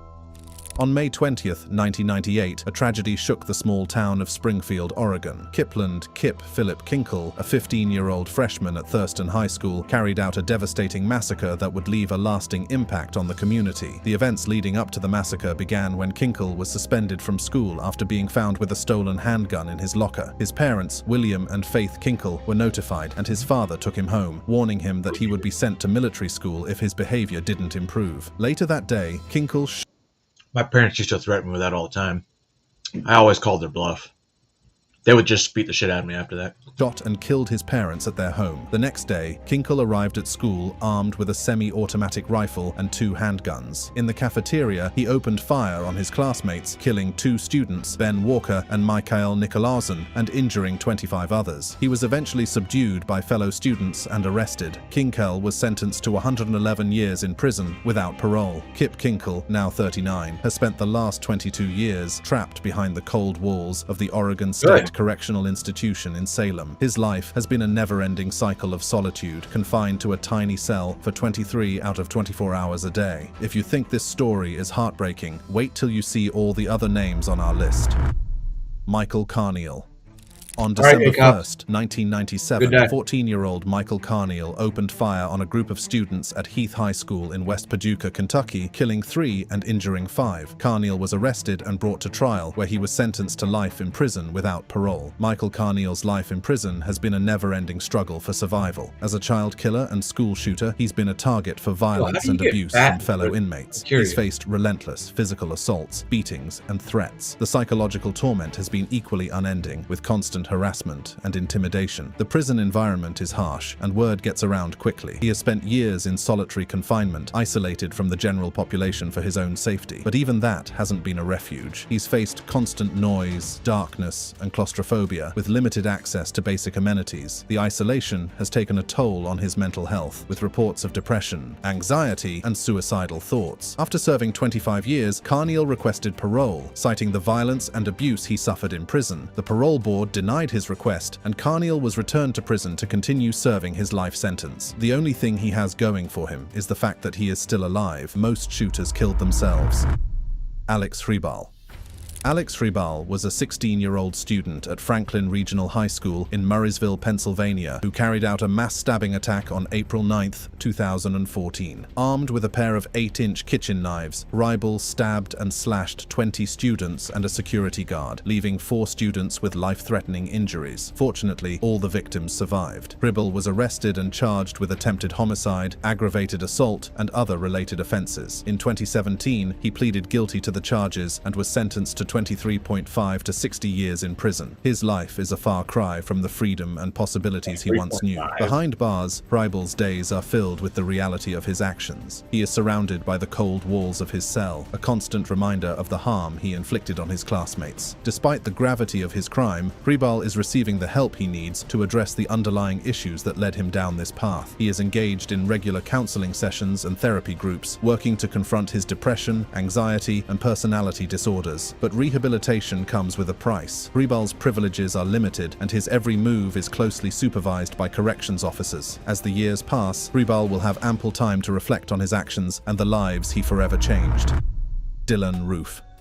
Dylann Roof's name is forever linked to a tragic event in American history. On June 17, 2015, Roof, a 21-year-old white supremacist, opened fire at Emmanuel African Methodist Episcopal Church in Charleston, South Carolina, killing 9 African-American parishioners, including senior pastor Clementa C. Pinckney. Roof was apprehended and faced legal consequences, including a highly publicized trial where he showed no remorse and was sentenced to death. Had he not received the death sentence, Roof would have faced life in prison without parole, where he would have been isolated and vulnerable to hostility from inmates. He is currently serving time in ADX Florence, where he spends his days in solitary confinement, isolated from the world he once sought to divide. His cell, a small, sterile space, is his home for 23 hours a day. The only exceptions are brief moments of supervised recreation and limited visitation from approved individuals. The maximum security wing is his permanent residence, a place where the most dangerous and high-profile inmates are housed. Here, Roof is cut off from the outside world, with no access to the internet, phone calls, or even books. Regular psychological evaluations are a constant reminder that his actions have consequences, that his ideology of hate will not be tolerated. Even his limited recreational time is supervised, a precaution against any potential violence or radicalization. Mitchell Johnson and Andrew Golden.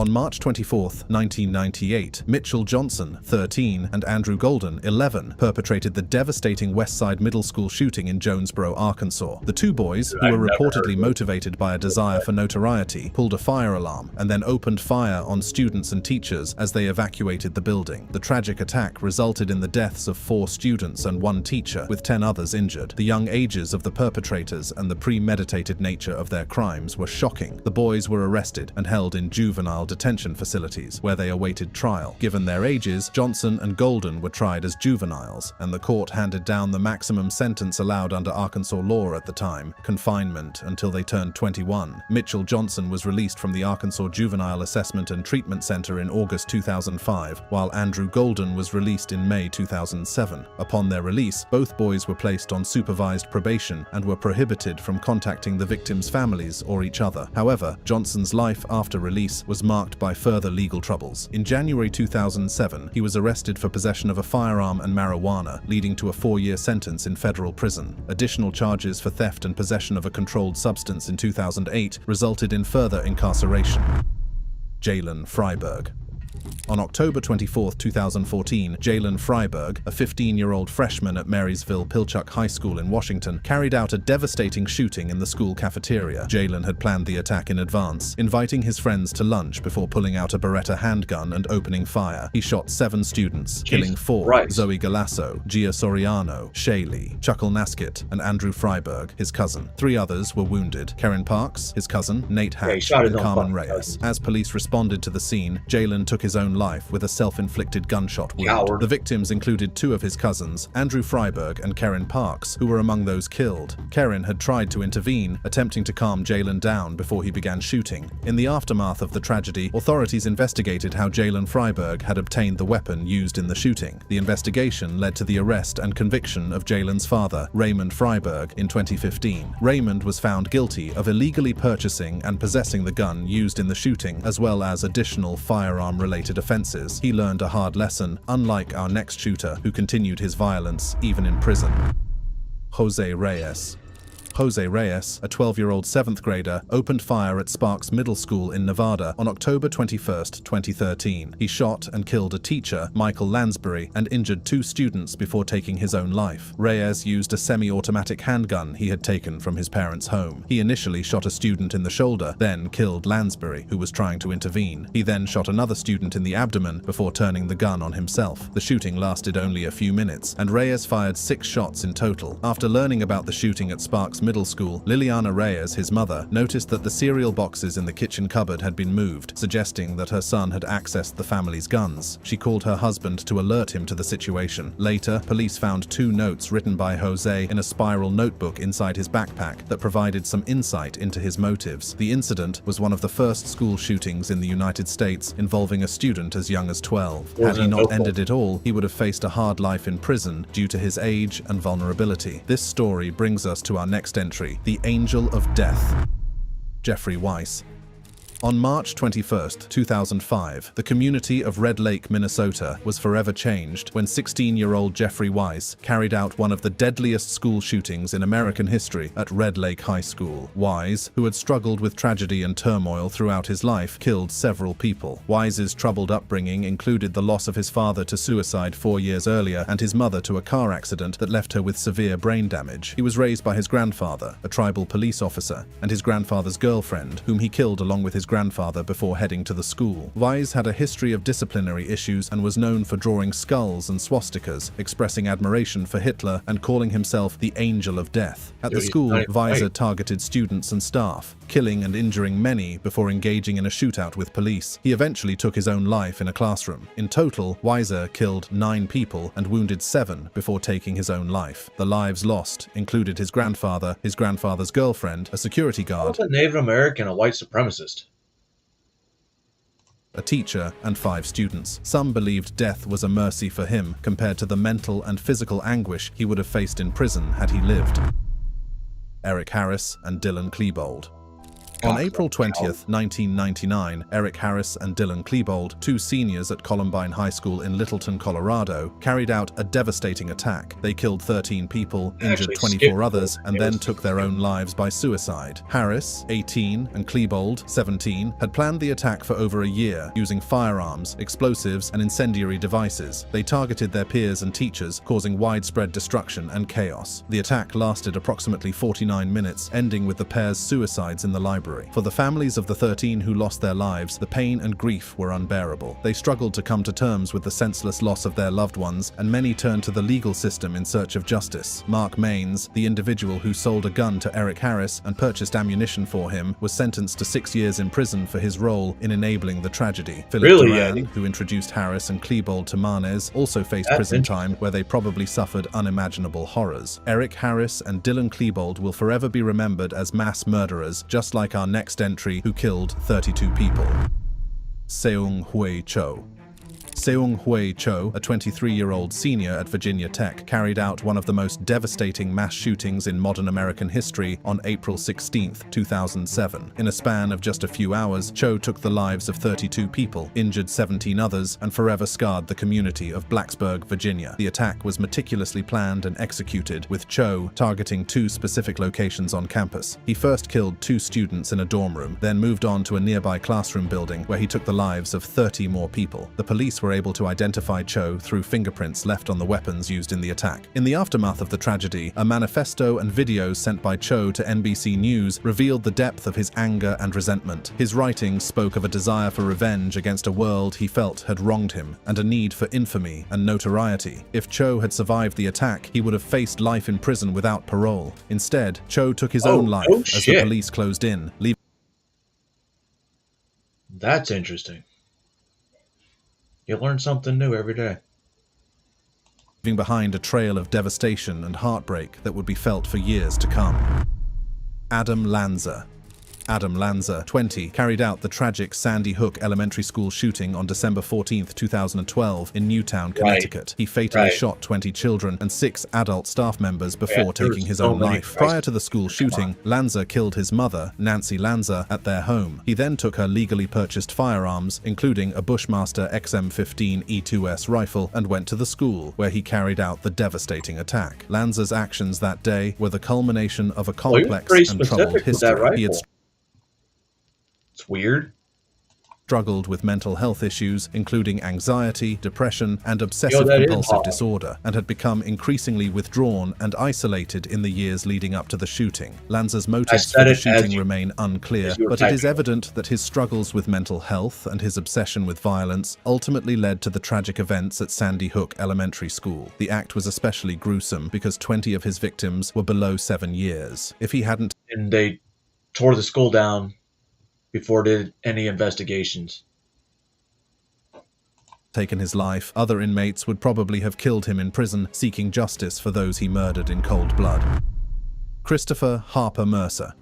Christopher Harper Mercer was responsible for the tragic shooting at Umpqua Community College in Roseburg, Oregon on October 1, 2015. He killed 9 people and injured 8 others before taking his own life as police arrived. The incident was one of the deadliest mass shootings in modern American history. Harper Mercer, 26, was a student at the college and had a history of mental health issues and a fascination with mass shootings. He was armed with multiple firearms, which he had legally purchased, and wore a flak jacket. During the attack, he targeted a classroom in the Snyder Hall building, where he shot and killed several students and the teacher. The shooting started at 10:38 a.m. PDT, and the first police response was at 10:44 a.m., 6 minutes after the first 911 call was received. The incident lasted for a few minutes, ending with Harper Mercer taking his own life as police arrived. The victims were shot in a classroom in Snyder Hall. Investigations revealed that Harper Mercer had a troubled history, with a fascination with violence and mass shootings. He had studied mass killings and had viewed videos of killings online. He had also been hospitalized for psychiatric issues and had been prescribed medication. These made his preferred weapon for violence a gun, just like our next killer. Salvador Ramos. On May 24, 2022, a devastating mass shooting occurred at Robb Elementary School in Uvalde, Texas. Salvador Ramos, an 18-year-old former student, carried out the attack, resulting in the tragic loss of 21 lives. Ramos, who had a history of being bullied and struggled with a speech impediment, had become increasingly fascinated with school shootings and sought notoriety on social media. His online behavior had raised concerns among his peers, with some even nicknaming him School Shooter. On the day of the shooting, Ramos arrived at the school around 11:30 a.m., armed with a semi-automatic rifle and wearing body armor. He entered the school through an unlocked door and made his way to a classroom where he began shooting. The victims included 19 students, aged 9, 11, and 2 teachers, Eva Mireles and Irma Garcia. The shooting lasted for approximately 45 minutes before Ramos was fatally shot by a Border Patrol agent. The agent, who was off duty and in the area, responded to Border Patrol doing the job that local police can't. Or the feds. You know, it's too much work for the feds.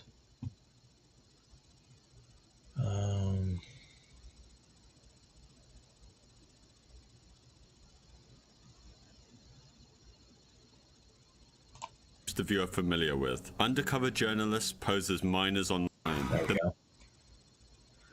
Sorry about that. Should have done a Hoax Wars music break, which, you know what? Fine. This is for you guys, especially you older ones out there. You may or may not have heard this before. Or maybe you did. Aruba, Jamaica, ooh, I wanna take you. Bermuda, Bahama, come on, pretty mama. Key Largo, Montego, baby, why don't we go? Jamaica, off the Florida Keys. There's a place called Kokomo. That's where you wanna go to get away from it all. Bodies in the sand, tropical drink melting in your hand. We'll be falling in love to the rhythm of a steel drum band. Down in Kokomo, Aruba, Jamaica, ooh, I wanna take you to Bermuda, Bahama, come on, pretty mama, Key Largo, Montego, baby, why don't we go to Kokomo? We can be fast and then we'll take it slow. That's where I wanna go. We gotta go. Martinique, that Montserrat mystique. We'll put out to sea, and we'll perfect our chemistry. By and by we'll defy a little bit of gravity. Afternoon delight, cocktails and moonlit nights. That dreamy look in your eye, give me a tropical contact high. Way down in Kokomo, Aruba, Jamaica, ooh, I wanna take it. You said contact high? Come on, pretty mama, Key Largo, Montego, baby, why don't we go down to Kokomo? We'll get there fast and then we'll take it slow. That's where we wanna go. We gotta go. Prince, I wanna catch a glimpse.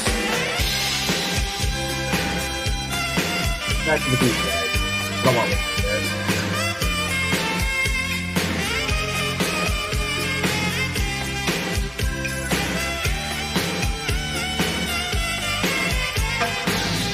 Everybody knows a little place like Kokomo. Now if you wanna go and get away from it all, go down to Kokomo. Aruba, Jamaica, ooh, I wanna take you to Bermuda, Bahama. Come on, pretty mama, Key Largo, Montego, baby, why don't we go down to Kokomo? We'll get there fast and then we'll take it slow. That's where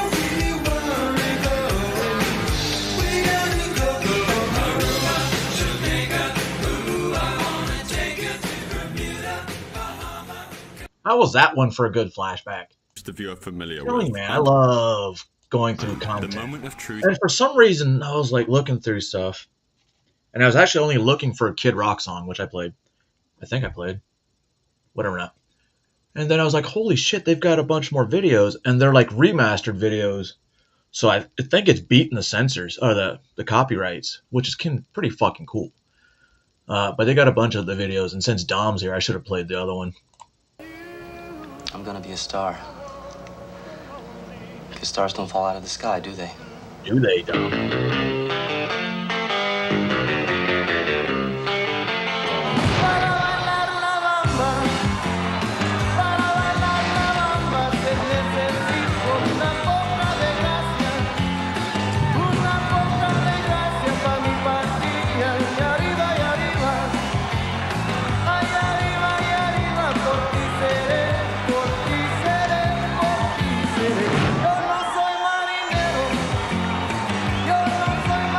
Okay, we're not gonna.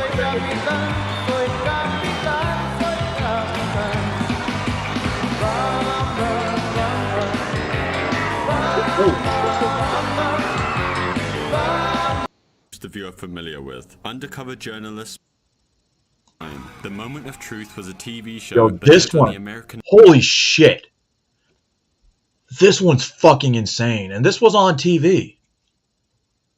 network Fox. The game is simple. Contestants are asked a series of 21 questions under a polygraph test. The questions are designed to get under the contestant's skin and are asked live on air in front of family members, close friends, spouses, and of course, everyone watching at home. Every time you answer a question truthfully, the prize money goes up. Though if you lie even once, you lose. Do you believe you might have been in love with a former boyfriend on your wedding day? Yes, I believe I was. Melanie Williams was one of these contestants, and she first appeared in Season 2, Episode 9, which is now completely lost, as only small fragments of the episode has survived. Melanie grew up in a Mormon, polygamous community, and we know that she had to expose the very darkest side of growing up in one through these few surviving clips saved from a trailer of the episode. Me too, I liked LaBumbo. Do you think your father was wrong to set you up on a date with a 73-year-old What's up, man when Batmom? you were a teenager? Yes, of course I do. That answer is true. While living in a polygamous community, did you know of any underage girls who were married to adult men? Yeah. That answer is true. Wow. However, beyond these clips, which were found by Reddit user AccurateSquirrel198, the full episode is completely lost and will likely never be found. Archives that have saved every Moment of Truth episode are all missing the 9th episode of Season 2. Though due to not having enough time to answer all the questions in one episode, Melanie appeared in the Better next late than episode, never, right, Batman? episode 10, which is fortunately saved in its entirety. Yo, this last question's fucked up. In the episode, the final $500,000 question was asked. Here's the question.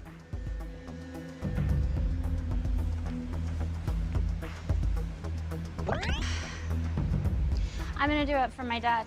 I'm gonna go for it. Yeah, he's not gonna be making that face in For a second. $500,000, Melanie Williams. Question 21. Do you believe your father, as an adult, has ever had sexual relations with a minor?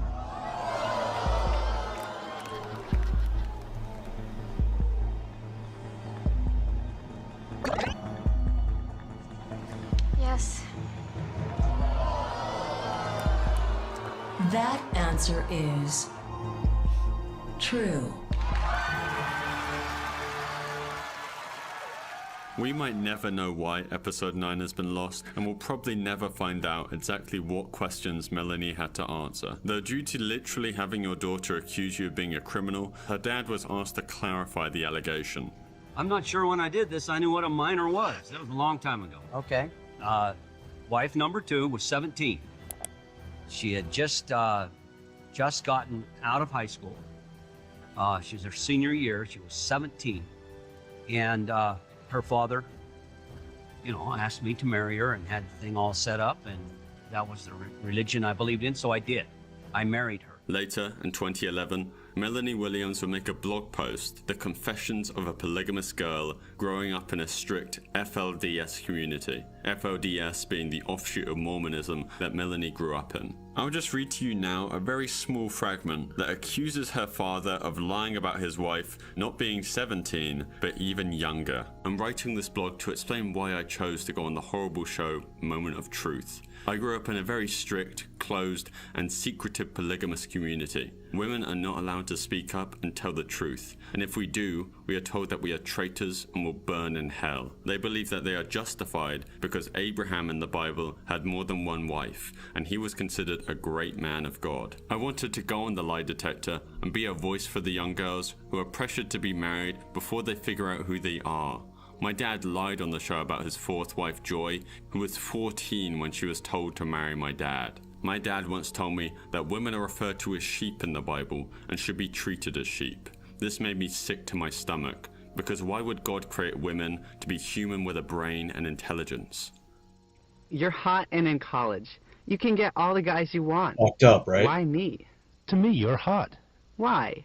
I like younger. Really? To Catch a Predator is a reality TV show which I'm sure most of you are familiar with. Undercover journalists pose as minors online to lure and trap dangerous adults looking to engage in illegal activity with children. Once the adults think they've arranged a meeting with the minors, they're actually then confronted by the show's host, Chris Hansen, and then they are typically arrested by law enforcement. However, sometimes it doesn't go exactly to plan. We're not talking about a lost episode here, but something much more disturbing that will likely never be found. Bill Conrad was one of these predators that was attempting to meet with children through online chat rooms. And Bill wasn't just anybody. Bill Conrad was a well-respected and well-known district attorney who spent most of his life in Terrell, Texas, where he grew up. In 2002, Conrad decided to run for district judge, representing the Democratic Party. Though he had 7,900 votes in his favor, he lost the election to his Republican opponent, Howard Tigret, who had 9,800. However, by 2006, it seemed like he was getting his career back on track. He became the chief felony assistant district attorney for Rockwall County, and he appeared to be enjoying his work again, but that wouldn't last very long. One of the sting operation teams collaborating with Hansen's show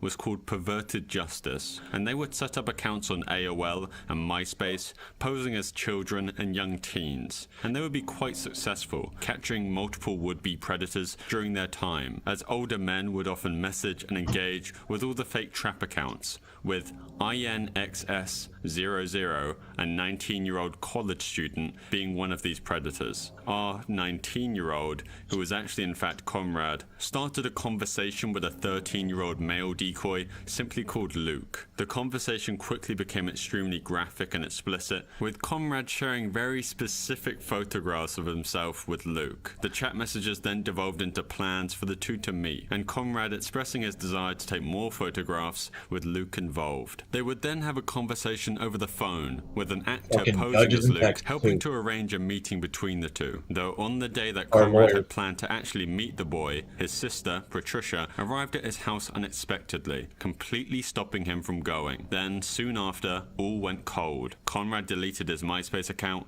stopped messaging Luke, and for all intents and purposes, seemed to completely shake himself out of his illegal plans by covering up all traces of it. The situation grew stranger when, in a controversial move, NBC coordinated with local law enforcement to obtain a search warrant for Conrad's home to approach him directly. The television crew and law enforcement officers arrived at his house in Terrell, Texas, planning to confront the man on camera. Now, it's important to note that while Conrad had not yet met with any children or people posing as children, the images and messages that Conrad had sent were already enough to get him arrested. On the morning of November 5th, 2006, the local Murphy police, along with the NBC crew, crew were determined to arrest Conrad, who was the most well-known person they had ever targeted in one of their sting operations. They were worried that if they didn't catch him as soon as they could, Conrad might destroy important evidence. With this in mind, a team of 10 NBC crew members, including the host Chris Hansen, went to Conrad's home, planning to confront him at his door. The camera crew that were hiding outside Conrad's house had noticed that someone seemed to be inside, though acting sneakily, like they didn't want to be seen. With the warrant in hand, the police then tried to enter the home, for then no one to answer other than the barking of Conrad's dog. Realizing they needed to take stronger action, a SWAT team was called in to break into the house. When the team arrived and finally entered Conrad's home, they didn't find him right away. Splitting into two groups, they searched the house until one of them found Conrad in a hallway. He was holding a gun and calmly told the officers he wouldn't hurt anyone before suddenly ending his own time on Earth. The SWAT team tried to help him, and the leading lieutenant quickly told Hansen what had happened. Conrad was then rushed to hospital but died an hour later. Immediately after, Hansen's show and the police received a lot of criticism for their handling of the situation. Conrad's sister, Patricia, publicly criticized the police, the NBC crew, and perverted justice. She accused them of running the operation just to make money and boost TV ratings. She blamed these groups for Conrad's death. The backlash from the incident and concerns from advertisers eventually led NBC to stop the show by June 2008. Chris Hansen said he did not regret or feel responsible for Conrad's death in any sort of way. Since the incident, most of the material related to Conrad's case, like footage, chat logs, and photos from the scene, though lost for many years, have since been made public. However, the final piece, an audio tape of Conrad's final words, recorded by the police to be used in the cancelled episode, and that was later obtained by NBC, has never been released, and it's very unlikely it ever will be.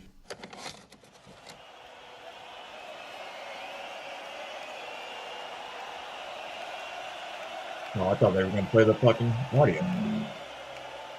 It was the 15th of April, 1989. A semi-final football match was taking place between Liverpool and Nottingham Forest, and Hillsborough Stadium was filled to the brim with fans that day, with Liverpool fans in particular having shown up in huge numbers. You know, been concerned with the stadium Hansen one, it might have been a combination of both, to be honest. Yeah, and if they showed the ratings, they could have put that shit on pay-per-view and made mad money, bro. What's up, NTF? Decades. In 1981, just 8 years prior, 38 people were injured in a crush because the police had opened an exit gate, causing an influx of 335 additional spectators to surge into an already overcrowded area. While the incident wasn't fatal, it showed how flawed the layout of the stadium was. The stadium was modified after this with fencing. They created separate pens to manage the crowd movement, but these small changes did not address the safety enough. Chief Superintendent David Duckenfield, who had no experience managing large football matches at Hillsborough, replaced a more seasoned officer just weeks before the fated Liverpool-Nottingham match. On the day of the match, thousands of Liverpool fans arrived late due to delayed buses and trains. Imagine if they did that fucking that video live with Chris Hansen. No way you can censor that shit. The congestion started to build up outside the turnstiles into the stadium. Despite what they should have learned from the crush of 1981, there were no police cordons to manage the flow of fans. The situation near the gates grew increasingly chaotic, and by 2:35 p.m., it became clear that a significant intervention was needed to prevent a disaster. In a fatal decision, at 2:48 p.m., Chief Duckenfield, the ground commander, after being informed that fatalities were imminent unless action was taken, Duckenfield ordered Gate C to be opened, causing all the fans waiting outside to surge into the stadium. However, normally there would be police there to stop the incoming crowd as the stadium was already full, but there were none, due to the police's terrible planning and management and the fact that Duckenfield completely neglected it. Approximately 2,000 fans entered the already overcrowded viewing stands. As the match itself started, the situation in the pens worsened. 4 minutes into the game, a goal attempt by Liverpool's Peter Beardsley hit the crossbar, causing the crowd to surge forward towards the pitch for a better view. The crush barriers, some outdated and corroded, gave way under the pressure, causing many to be consumed and trampled by the crowd.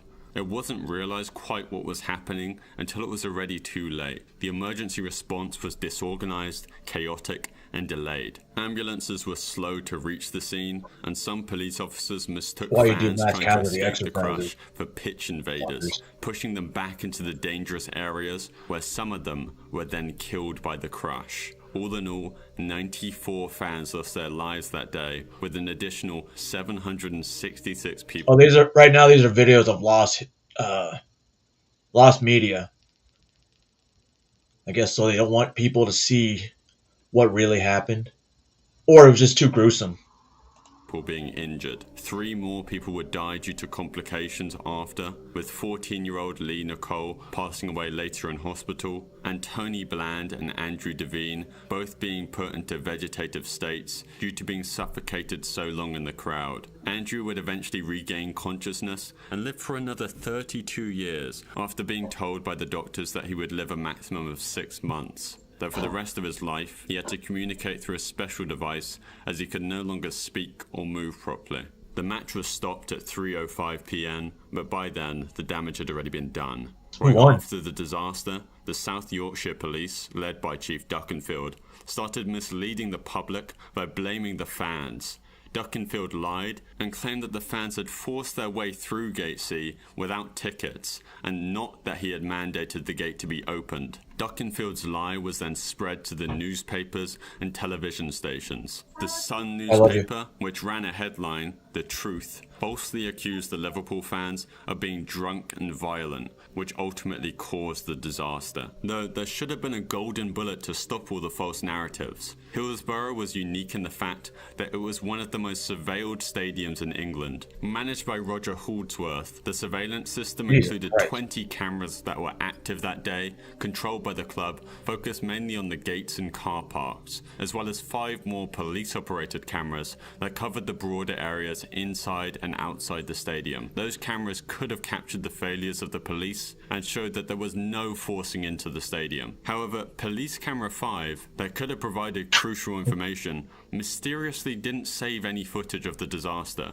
It was initially claimed that it experienced some sort of fault, though Roger claims that he remembers it being fully operational during the crush. Merely hours after the tragedy, Roger extracted the tapes out of the cameras to stop them from being automatically erased. And maybe suspecting that something strange was going to happen, Roger then locked them in a cupboard to stop anyone from taking them. But then he also thought that anyone could force open the lock if they were determined to do so, so he locked the door of the room behind him, and assigned a guard to not let anyone in, including the police. Though hours later, when Roger returned to check on the tapes, 2 of them were missing. While it's believed that the footage actually on the tapes may have not been crucial in the investigation, it can never be known, as those tapes are officially lost media, and it still begs the question, who would steal them, and why would they try to steal them unless they thought it contained crucial evidence of what really happened that day? In all the court documents, it was later discovered that Roger's statement on purposely trying to protect the tapes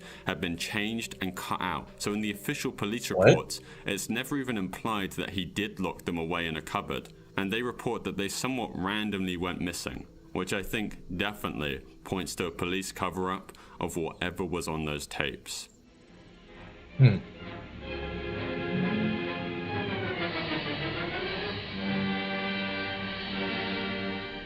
Noah's Ark from 1928 is notable in the history of cinema, not just for the scope of the film, but also for the horrific events that occurred during its production. Directed by Michael Curtis, known later for classics like Casablanca, the film was a part talkie, which just meant a film with dialogue, as most films were silent at the time, and part epic, that combined the biblical story of Noah's Ark with a bizarre conjunction of a World War I narrative. The production of Noah's Ark was a massive undertaking. The film featured large-scale sets and groundbreaking special effects for the time. though when it was released to a limited audience in New York, it was met with very harsh words from film critics, with one even calling it the worst picture of all time.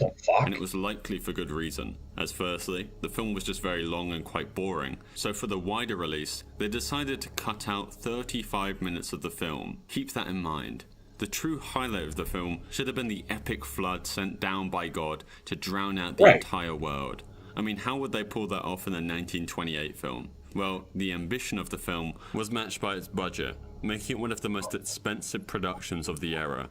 And of those 35 minutes cut, a substantial amount of it was the flood itself. To create the great flood that God sent down, the production used 2,300,000 liters of water and poured it over 7,500 extras. And among the extras, a young John Wayne, Andy Devine, and Ward Bond could be found. The immense rush of the water was so overpowering that 3 of the extras would actually lose their lives and drown, with 35 different ambulances being called to tend to the many more wounded. The now completely lost original cut was apparently a lot more disturbing than the official release, as it featured much more footage of the actors struggling, some of which featuring the soon-to-be-drowned extras. Noah's Ark is almost single-handedly responsible for putting restrictions and regulations on stunt scenes in films. That's interesting. WWE SmackDown vs. Raw 2008 is a professional wrestling video game developed by Yuke's and published by THQ. And one of the most notable features introduced in this game was the inclusion of distinct fighting styles for the wrestlers, each with their own set of strengths and weaknesses. This added strategic depth to the gameplay, and I'm only mentioning it because it serves as one of the only pieces of evidence left for this lost media. During the development, it faced many delays, some just due to time constraints, but also because of an event that occurred in June of 2007, months before the game was set to release. The game coincided with significant events within the WWE universe, notably the 2007 WWE Draft, which occurred during the game's development period. The event saw various wrestlers, including 2-time World Heavyweight Champion Chris Benoit, being drafted and picked to fight against different people, including another wrestler, CM Punk. However, when Benoit didn't turn up to a scheduled fight that had been planned and scripted for, everyone started to become uneasy, especially because a close friend of Benoit's, Chavo Guerrero, had received a series of strange texts from Benoit. The dogs are in the enclosed pool area, and the back door is open, and another simply of his own home address. The very next day, the police would arrive at Chris Benoit's house, and there they would find his wife Nancy and his 7-year-old son Daniel completely lifeless. Moving through the house further, they found Chris, as just after he destroyed his family, he decided to end his own life. Immediately after, the WWE took immediate steps to distance itself from the wrestler, who had been one of its top stars, as they started removing all mentions of Benoit from the WWE's official media and editing his matches out of any official video releases. This extended to the game as well, and was difficult because Benoit had been so deeply integrated into various aspects of it due to being such a big star. His character, voice lines, and specific wrestling moves were all nearly removed. The developers managed to release the game on schedule in November, just in time for Christmas shopping season. Though perhaps due to the rush of trying to get the game out before the holidays, some remnants could be found of Benoit's influence in the game files, like his Crippler crossface move that could be accessed if you hacked the game. Pre-release builds featuring Benoit certainly exist, but have never been released. The game's cover art also underwent changes due to the incident, and as is reported, originally, Benoit was featured prominently on the front cover of the game. However, after his death, the cover was redesigned to feature John Cena, The Undertaker, and Bobby Lashley instead. It's not exactly clear who replaced Benoit on the cover, but he, not just in the game, has effectively been erased from WWE history. Police have identified the gunman as Eric Harris and Dylan Klebold.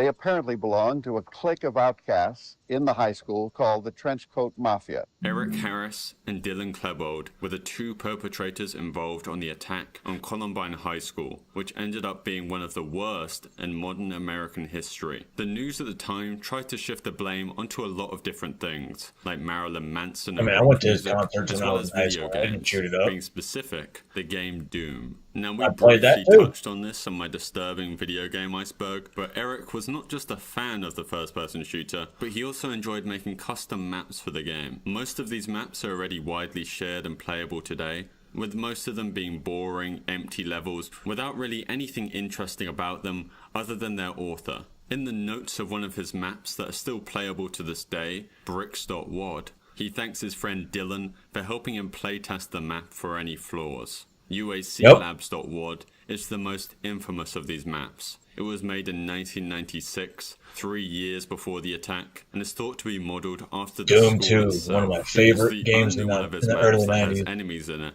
and it is incredibly hard to beat. As you start outside the building with only a pistol, though you can eventually upgrade to a shotgun, which was Dylan's choice of weapon during the real-life event. Holy You shit, could I played that theorize level. endlessly about what the map would have been used for, and if they truly used it to run some sort of practice run of their attack, but that's Holy not what we're looking shit. at today. Eric created a list of all his maps. Here you can see UAC Labs, as well as Bricks mentioned earlier. But the majority of these maps are completely lost to time, despite being publicly available for download on Eric's AOL page. The only true remaining evidence of their existence is 3 screenshots taken of the lost maps by Eric himself. One of RealDeath.wad, one of TechOut, and one of Thrasher. The FBI no doubt has access to these maps, as the I've unplayable played and these lost maps. ones are written about in the 11,000 page Columbine report. It's unknown exactly what these maps might have contained, but Tier.wad is one Eric wrote about personally, stating, "Lots of the rooms and secrets in this place come directly from my imagination, so you're basically running around in my own world. A person could write a freaking book on all the symbolism and double meanings used in these levels." Tier was by far the most elaborate map, as it contained multiple levels, and during its development, Dylan would draw out a floor plan of the second layer of the map, which shares a slightly eerie resemblance to the library of the real-life school, where most of the killing took place. Really? Tier was also the last of the maps to be made by the pair, and it would have been made around the same time that they were really starting to finalize their plans. Though we might never know what those maps truly held, Eric and Dylan's basement tapes are some of the best documented lost media of all time. They were a series of video recordings made by the pair, which have become a central element in the study of the tragic event due to the insight they give into the killer's thoughts, motives, and preparations leading up to it. The tapes were recorded primarily in the basement of Eric Harris's home. They included a mix of direct addresses to the camera, where Eric and Dylan outlined their motives for the upcoming attack, displayed their arsenal of weapons, and discussed who exactly they wanted to target. The tapes were made known to the public in December of 1999, which would have been 8 months after the attack. Time magazine journalist Tim Roche was granted exclusive access to view these tapes and wrote a subsequent article about them. At this point, the families of the victims had no idea the tapes existed and were obviously shocked and angry at why this journalist had been prioritized over them. So to soothe the families, the Jefferson County authorities, the people who were handling the tapes, organized a private Yeah, viewing. people for were them to doing it witness long them before all. that, The tapes too. were then sealed Like in securely 96 at least, until that I remember. 2003, when one of the tapes, I remembered, entitled Rampart Range, It had a code for Tomb Raider, the original Tomb Raider, that was on the computer, and put that code in, and then it ended up being Nude Raider. So Laura Croft was running around with digital boobs hanging out, no underwear. was released. It featured the two shooting guns at a shooting range and generally having fun with their weapons. The following year, in 2004, probably the most famous out of them all was released, being Hitmen for Hire, which was actually a school project the two had made for economics class. It featured the two acting in their now iconic trench coats, walking around the school they would soon destroy, extorting money from people in order to protect them from bullies. The third and last piece of the basement tapes to ever be released was a fragment of another film they made for school called Radioactive Clothing. However, that may be it, as the rest of the tapes may have been completely lost, as the remaining unreleased ones were approved for complete destruction by the sheriff of Jefferson County in 2011. A spokesperson for the county then confirmed their destruction in 2015, stating that with the consent and support of the families of the victims, the tapes were erased entirely. The only surviving proof of their existence are written in the evidence documents detailing what happens in them, being evidence number 265, 298, and 333. Most of the tapes are all very detailed and very personal accounts relating to the two's plans for the attack itself. In 265, Eric and Dylan are speaking casually about their desire for the world to see these recordings after the destruction of the school, which they refer to as their masterpiece. They express a hope that the videos will help the world understand their motivations. As the tape goes on, Eric and Dylan showcase their collection of firearms and explosives and their plan to commit credit card fraud to get the money for more resources for their special day. The camera then cuts to a later segment where the two delve deeper into their plans. They boast about the number of people they intend to snuff out. The first tape, labeled Reb's Tape from evidence item 298, captures a crucial moment in the timeline leading up to Columbine,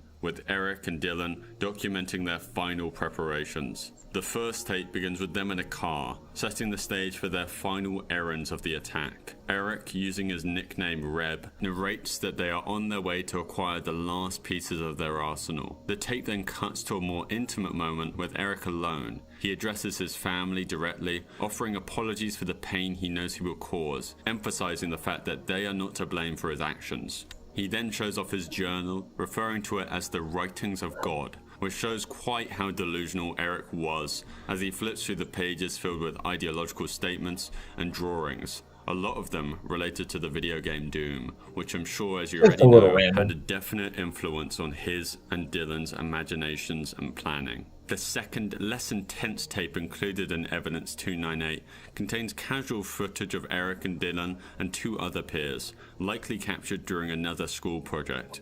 Although this tape does not directly relate to the planning, its inclusion in the evidence shows the kind of double lives the two were leading. Ordinary high school activities intertwined with their preparations. The final lost tape, included in evidence 333, starts with Eric Harris in his home where he's filming various weapons laid out on the floor. The scene then changes to Harris alone in a moving car. Here his demeanor changes as he actually begins to apologize to his friends and is almost sort of sorry for the timing of the event relative to personal milestones like prom, and actually starts tearing up and crying at the thought of himself being dead in just under 3 weeks. He was clearly extremely delusional, as you can tell from the fact he's sorry about the missing prom, but not for the crime he was about to commit. Next, the tape shows Dylan and Eric in Dylan's bedroom, where they're seen securing weapons to their clothing, the very same clothing that they would be found dead in. As the tape nears its end, Eric films Dylan delivering a goodbye message to his friends and family. Dylan then reciprocates, filming Eric as he does the same thing. Their final exchanges are very simple, yet very foreboding. Eric says, "That's it. Sorry. Goodbye," followed by Dylan putting his face into the camera, also saying goodbye. The very last frame of the tape is extremely haunting. A simple static shot of a sign in Eric's bedroom. The sign reads CHS written in black ink, next to an image of a bomb with a lit fuse, and the word clue written in bold. This final frame was filmed approximately Well, I think the difference between now and then, they were filming these videos on tapes. It wasn't digital. And nobody would have seen them. Now everything's pretty close to being digital. And if you're connected to the internet, somebody's supposed to see it. So I don't know if maybe technology made it better, but it's like I said, you would never have known because they would have made these tapes and just hidden. Minutes before they commence their attack. There you go, VHS.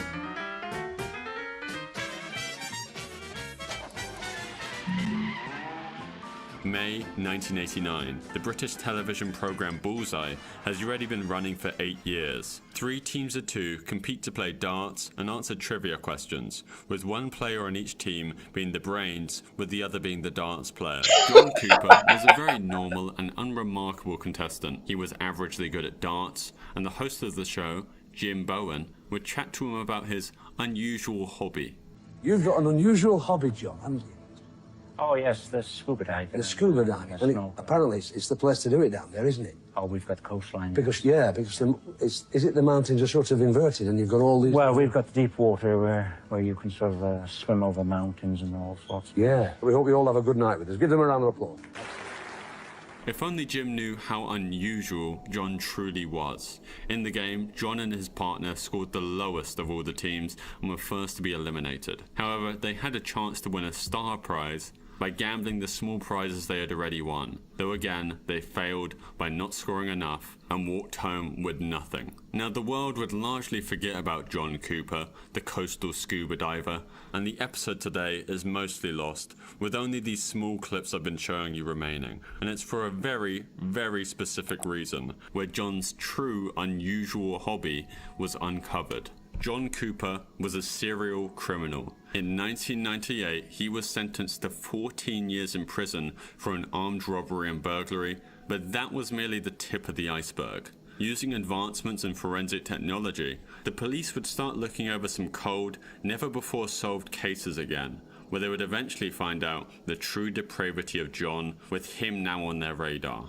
In 1985, 4 years before his appearance on Bullseye, Richard and Helen Thomas were home on a normal evening, though unbeknownst to them, John Cooper was creeping outside, planning his next burglary. He broke into the home occupied by the 2 siblings, though it's thought that John was only aware that Helen was home and thought he could easily overpower the lone woman. But upon discovering that her brother Richard was home, John decided it would be easier to just end the both of them with his sawed-off shotgun, burning the house down with them to discard of any evidence. John would be connected to the murders by matching the shotgun residue left at the scene with his own. Though you'd be mistaken if you think John was finished with a double murder. 3 weeks before his Bullseye appearance, John would be out again on the prowl with his same shotgun. He was lurking in the bushes of a forest path, waiting for any people trying to enjoy a nice quiet walk. Peter and Gwenda Dixon were those unfortunate people. John would ambush them, again in a robbery, demanding their bank cards, PIN numbers, and any cash they had on them. Peter luckily had around £300 on him, but John was not satisfied. Tying the couple up, he proceeded to Gwenda before taking both their lives with his prized shotgun. He connected John to these 2 murders because his same shotgun still had fragments of Peter's spilt DNA on it after all the time had passed. John Cooper continued with his criminality until the late 90s, where he again ambushed a group of 5 teenagers. At gunpoint, Cooper systematically took 2 of the girls from the group, one being 16 and the other 15. Imagine competing on a game show, not realizing the guy that's competing next to you murdered 4 people. Each of them. Whilst all the DNA evidence was strong enough to convict John, his appearance on Bullseye was used to link him to a suspicious man an eyewitness described seen around the crime scenes. Before the case of Peter and Gwenda was solved, the couple's deaths were referred to as the Pembrokeshire murders or the coastal murders, which puts John's knowledge of the coastline due to his scuba diving into a slightly different context. John Cooper was diagnosed with psychopathy late in his life, and aside from the few small clips, the full episode of him on Bullseye has been completely scrubbed from existence. Just before dawn, a van carrying 50 victims arrived at Evergreen Cemetery. Inside, small pine boxes. These are the bodies of unidentified children.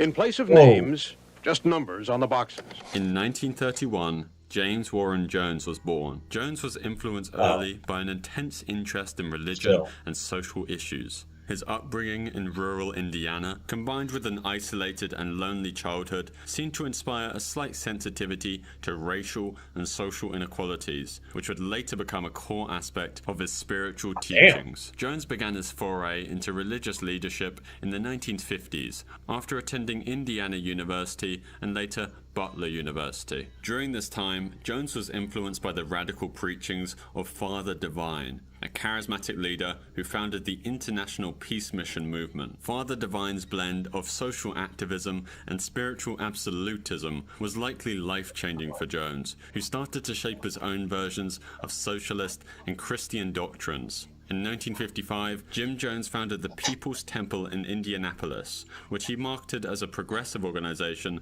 that advocated for racial integration, a certainly rare stance during that era in the United States that made him a very controversial figure, though earning Jones a reputation as a champion of the oppressed and marginalized. Jones's charisma and purported healings and miracles added to his allure, making the People's Temple a magnet for those disenfranchised with traditional society or churches. However, beneath the surface, Jones enforced strict control over his followers, demanding absolute loyalty and increasingly isolating them from outside influences. In the early 1970s, amid growing scrutiny and accusations of financial and physical abuse within the People's Temple, Jones and his many followers relocated to San Francisco, California. Though growing more paranoid and isolated, he decided to further remove his congregation from external scrutiny and to create what he billed as a socialist paradise. Jones and over 1,000 of his followers established the People's Temple Agricultural Project, a remote settlement in Guyana, better known now as Jonestown. It was here that the ideals of the People's Temple were to be realized in what Jones promised would be a utopia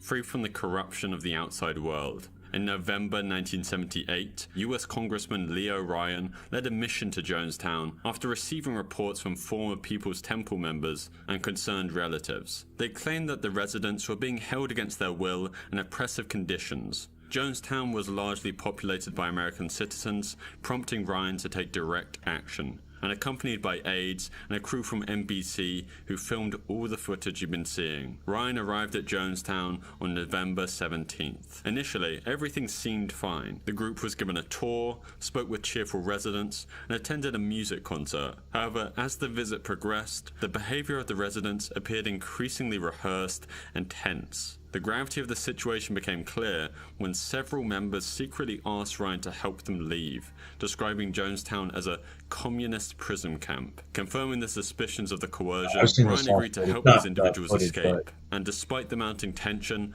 Jones conducted a seemingly cooperative interview with NBC and allowed the defectors to prepare to leave. The next morning, however, on November 18th, as Ryan, the defectors, and the NBC camera crew headed to the nearby Port Kaituma airstrip, they were ambushed by the armed loyalists of Jim Jones, who Jim no doubt sent himself. The attack resulted in the deaths of Congressman Ryan, 3 journalists being Don Harris, cameraman Bob Brown, Maybe you shouldn't, photographer Greg Robinson, people demand as well as it. the defector Patty Parks, with several others being injured. The now deceased Bob would actually manage to record the full attack, though the tape is heavily damaged and was developed only after his death, as it was found still in the camera upon recovering his body. Though shortly after the horrific shooting, Jones would instruct his over 900 devotees to engage in their final act as their so-called enemies were closing in. Jones and his subordinates prepared a large vat of Flavor Aid and laced it with cyanide. Children and adults... Now,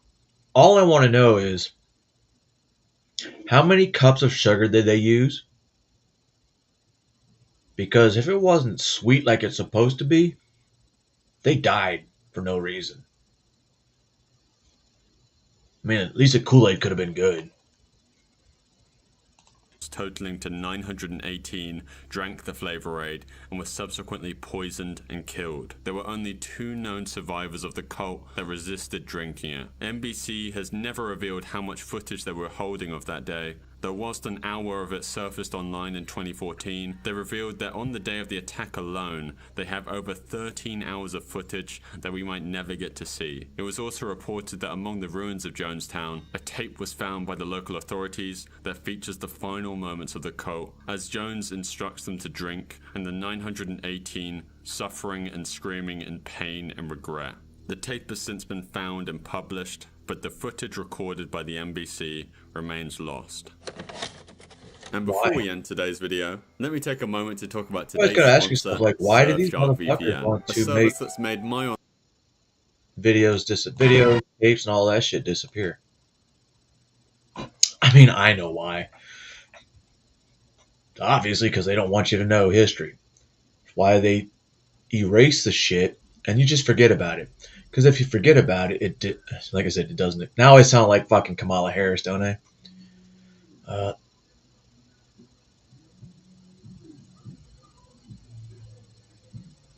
You probably don't hear it, but there's a...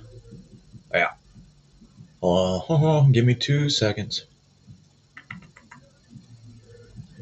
Nobody tell NTF that I played Michael Jackson song earlier. Here we go. This will be the last one. Involved. This is fucking great. What happens? This guy deserves a reward. He does not deserve to be a criminal, so to speak, per se. But we're going to get the story of a man who does what a lot of us want to do. Get on the sex offender registry, find some addresses, and... Oopsie. The man you see smiling at his brother during his sentencing is Jason Vukovich. Oh, thanks, clown. He earned himself the name the Alaskan Avenger when he began hunting down and attacking men convicted of abusing minors. And soon, you'll hear the story directly from him in an exclusive interview. 911. Police? Ambulance? Yes, some guy just broke in with a hammer. He broke into your house? Yes, I've never seen him before. When a string of break-ins and assaults began terrifying the residents of Anchorage, Alaska, the police were desperate to find out who was responsible. As the police investigated, they soon realized that the 3 break-in victims all shared a disturbing background that would bust the case wide open. As Alaska became the center of a media storm, the police were left trying to puzzle out the perpetrator's motive. Was he a vigilante who believed he could take justice into his own hands? Or were these violent crimes all part of a revenge spree? On June 24, 2016, Charles Albee was enjoying a peaceful morning in his home when he heard a knock at his door. Not suspecting anything dangerous could be on the other side, Charles opened it to find a tall man with dark shoulder-length hair and a black leather jacket staring down at him. The man forced his way into Charles' home and ordered him to sit on his bed. Charles followed the man's orders, but still, that didn't stop him from facing the man's wrath. The intruder slapped Charles around a few times and detailed how he was able to find Charles's address. He then stole a few items from Charles's home and fled. As soon as the intruder was gone, Charles called the police and told them everything he could remember about the man, including the fact that he appeared to be holding a notebook with a list of names in it. He also told them something about himself, which would soon be a key piece of evidence for the police. Charles Albee was convicted in 2003 of second-degree abuse of a minor, and the intruder had found his address through an offender registry. 3 days later, the police received a late-night call from a man named Andres Barbosa. According to Andres, he had been sleeping in his home when frantic knocking on his door woke him up at 4 a.m. When he opened the door, he was greeted by a tall man and... First thing I want to do at 4 a.m. when somebody's beating on my fucking door, let me just open it. What could go wrong? Black leather jacket, as well as 2 women. The group pushed their way into Andres' home and ordered him to sit in a chair. Following their instructions, Andres sat and suddenly one of the women pulled out her phone and began recording. The intruder then punched Andres several times before threatening to, quote, bash in his dome with a hammer. The man then berated him and stated that he was here to collect what Andres owed. With the women's help, the man stole several things from Andres' home, including the man's truck, before the group fled the scene. While police were already pretty certain that this attack was related to Charles's break-in 2 days prior, there were enough differences that there was a possibility it could be someone else. For instance, the 2 women involved in Andres' assault had not been reported at the previous break-in. Additionally, the hammer used by the perpetrator in Andres' assault wasn't present in the assault against Charles. However, once officers learned They're that adults, Yeti. They can wake themselves up, right? Andres Barbosa was a child abuser who was placed on the registry in 2014 after being caught with inappropriate photos of minors, they knew the two cases were connected. With this information, the police were beginning to see a pattern forming. Was this man going after child abusers? No. Was he just a man who had Random. decided that the child abuser registry was an easy way to find potential break-ins? Or was there more to his motive? Detectives wouldn't have to wait long to find out, as 2 days later, another break-in was reported. However, this one had escalated much further than the others. On June 29th, police responded to a 911 call of another break-in, this time one that had ended in violent bloodshed. After arriving and rushing the man, Wesley Demarest, to the hospital, they were able to interview him and get an idea of what had taken place that night. Start from the beginning and tell me what happened tonight. Well, I was asleep. My roommate pounded on my door or something. I woke up and he said somebody's trying to break in. So I got out of bed, and by the time I got to my door, there was some guy standing there with a hammer. And the guy told my roommate just to go sit down somewhere. Didn't do anything. Okay. Then he started yelling at me about offender. It was 2006. I had a conviction. I had attempted something or other with my step-granddaughter. Okay. And he said that.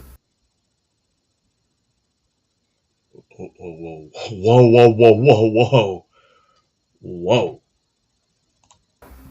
Something or other with my step-granddaughter. Okay. Whoa.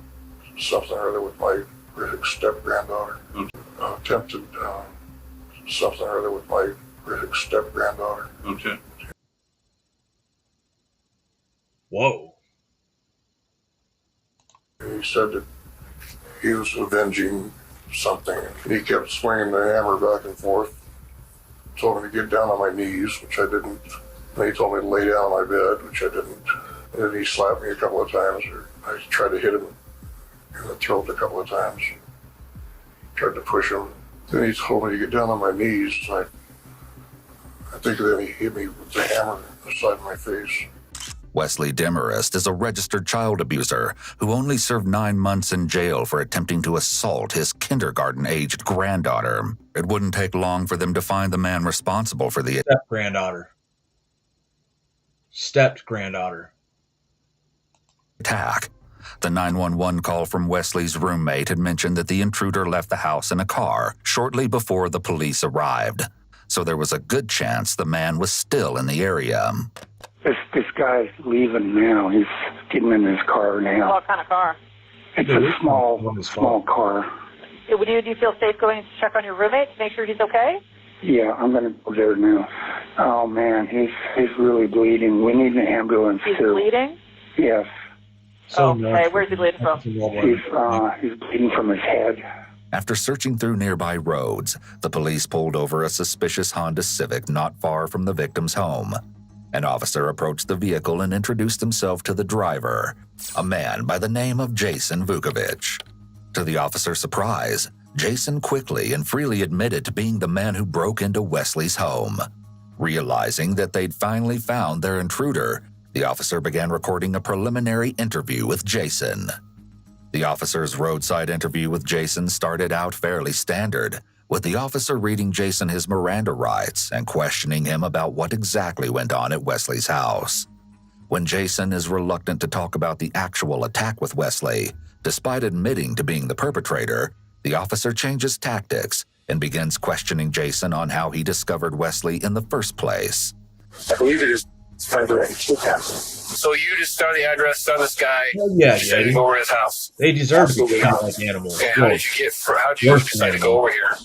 Well, I went to the bistro first. Right. That's where you work. And I talked to the executive chef, because I absolutely will not get anything over, period. Take any actions at all unless I go see her first. And what's her name? Her name is Cherie. And I've been working for this family as 40 years. Oh, 40 years. Yeah, Okay. correct. She has no relationship. Cherie doesn't know these people here, does she? I can't speak on anything that she does or doesn't know. I don't want to say He can't speak on it right now. something like that. What I do know is this. I will never take any action unless I go see my handler first. Okay. This answer from Jason immediately gives the officer some crucial insight into his psyche. It appears Jason is displaying delusions of grandeur by seeing Cherie as his CIA handler, which is a common symptom of bipolar disorder. Or while it is MK fully Ultra. possible that Jason is just saying these things to confuse or deceive the officer, it seems much more likely that Jason has convinced himself Cherie is a handler, sending him out on righteous missions. Those with bipolar disorders also suffer through phases of mania, where they may experience extreme happiness, anger, poor judgment, and paranoia. It's possible that Jason was in the throes of a manic phase when he decided to attack his 3 victims. After talking to the officer about Cherie, Jason was comfortable enough to tell them how he broke into Wesley's house with a hammer and got into an altercation with him. How'd you get into the guy's house? What's the deal with the hammer? Well, that's how I got in his house. You broke your window, pried the door open? Okay, and then you go talk to the gentleman? I attempted to, yeah. Okay. What happened? Did you assault him? He started freaking out, going wild. My intention tonight was to sit him down and remind him that his family, nothing like this is what's going to happen. I was giving him some open hand slaps because that's typically an appropriate way. So open hand slaps? To notify someone that what they're doing is extremely inappropriate. Okay, how many of those? 7. 7 of them? Okay. And then what happened? Did you assault him with a hammer at all? No, he started attacking. Started attacking you? Correct. Was he attacking you with his fists? Or? Yeah, he's kind of a big guy. He's pretty big guy. I didn't realize he was like 6'6" and kind of a monster. So let me tell you once again, courage is acting in spite of it. Sure, you got that. So he attacked me, and I'm really not much of a fighter, to be honest with you, seriously. While Jason's account of events did slightly contradict that of both Wesley and his roommate, this interview made it clear to police that Jason was the intruder. Not only that, but his comments made them confident in the fact that he had also been responsible for the other 2 break-ins as well. Despite Jason being the only one involved with this break-in, he wasn't actually alone in the car. In the passenger seat was a woman named Elisa Geisler, whom police suspected was potentially one of the women involved in the break-in and assault of Andres Barbosa. Both Jason and Elisa were brought into custody for further questioning, as officers hoped that these 2 could shed more light on the many questions surrounding the case. First and foremost, why had Jason started hunting down offenders? Why not? Elisa was the first one to be interviewed at the police station. Detective Landis, the main investigator conducting the interrogation, walks into the interrogation room, only to find Elisa asleep in her chair. He tries to begin the interrogation after waking Elisa up. However, she's crashing from a high on methamphetamines and is struggling to stay awake. It's slightly questionable that officers would choose to interview Elisa in this state, as her inebriated state would affect both her judgment and her memory. Additionally, Elisa's mental state hinders her ability to make decisions, including consenting to the police interrogation. Despite this, officers are able to get a few key pieces of information out of her. Is there a hammer in the car? Oh, yeah, there is. Lisa, if I want to get the hammer, where do I need to look in the car to find it? I think it's just right there in the front seat. Front seat? Okay. Given the state Wesley was found in, it's likely that this hammer would be covered in blood. If the police were able to recover it from Jason's car, it could serve as damning DNA evidence against him. Alongside this information, Elisa is also able to nudge detectives closer towards Jason's motive. Does Jason have a particular dislike for sex offenders? Has he ever talked to you about that? I don't know, most of you that have been to jail. I have a special dislike for them, yes. I would say yes. Unfortunately, before the detectives can get any more useful information out of Elisa, she passes out once more. After letting Elisa sleep for a few minutes, they try to interrogate her again. At first, it seems that she's just giving them more of the same information, until she mentions something interesting. What was the conversation that Lucky had with you when he came out of the house? Did he say anything about hurting somebody or doing what was righteous? Yeah, Or something like that, probably. probably. Do you remember what it was? Doing the work of the righteous. It seems like here the detectives are attempting to use words that the other witnesses used in order to spark Elise's memory and try to engage her. While this would normally be frowned upon in interviews, Elisa is extremely sedated and unlikely to provide any helpful information on her own. It might have been beneficial for the officers to let her sleep it off for longer and try to talk to her more openly when she was coherent, but they may have been worried that she wouldn't cooperate when she sobered up. The only person who could confirm or deny this for the police would be Jason himself, and it was finally time to interview him. Oh, shit. In this interrogation, Detective Anderson takes over while Detective Landis sits in. Unlike most people brought in on assault and robbery charges, Jason is overwhelmingly friendly towards the detectives and is happy to chat their ears off. Despite his charming and polite demeanor, Jason avoids actually answering many of the detectives' questions, instead going into detail about his philosophies on life. I mow the lawn with that and pull weeds and change light bulbs. And the reason why is because I'm attempting to demonstrate humility. Detective Anderson stays calm and friendly towards Jason as he rants and slowly prods at him until Jason gives the detectives some useful information. By keeping his cool and acting like Jason's friend, the detective is able to build up a rapport with Jason and earn his trust. This tactic works, and Jason eventually gives the detective some information they can work with. I'm just trying to get a sense of what's been going on. I guess without getting into a whole bunch of unnecessary specifics, I can tell you that what's been going on is hard work. And hard work out of concern for kids.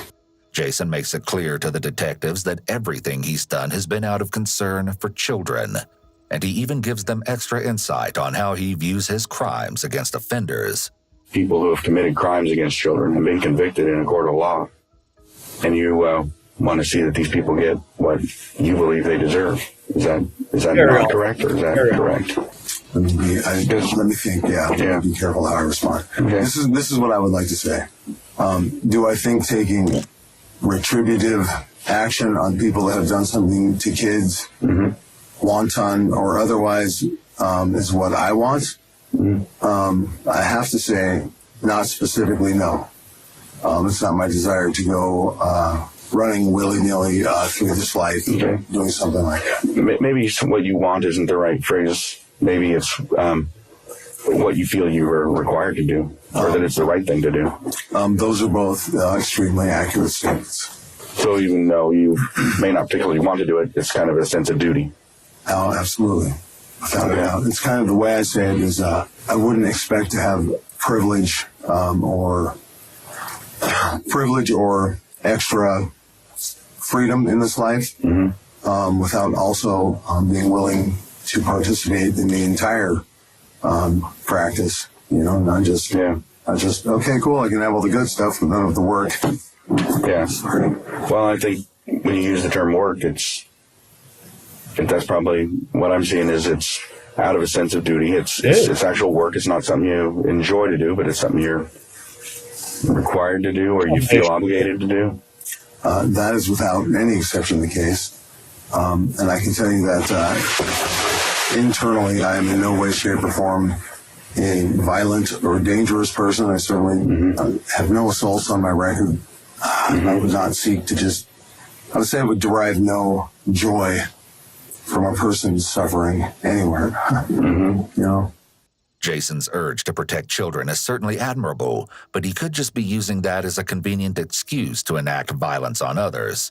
The police have to determine how much of this is true in order to fully understand Jason's motive.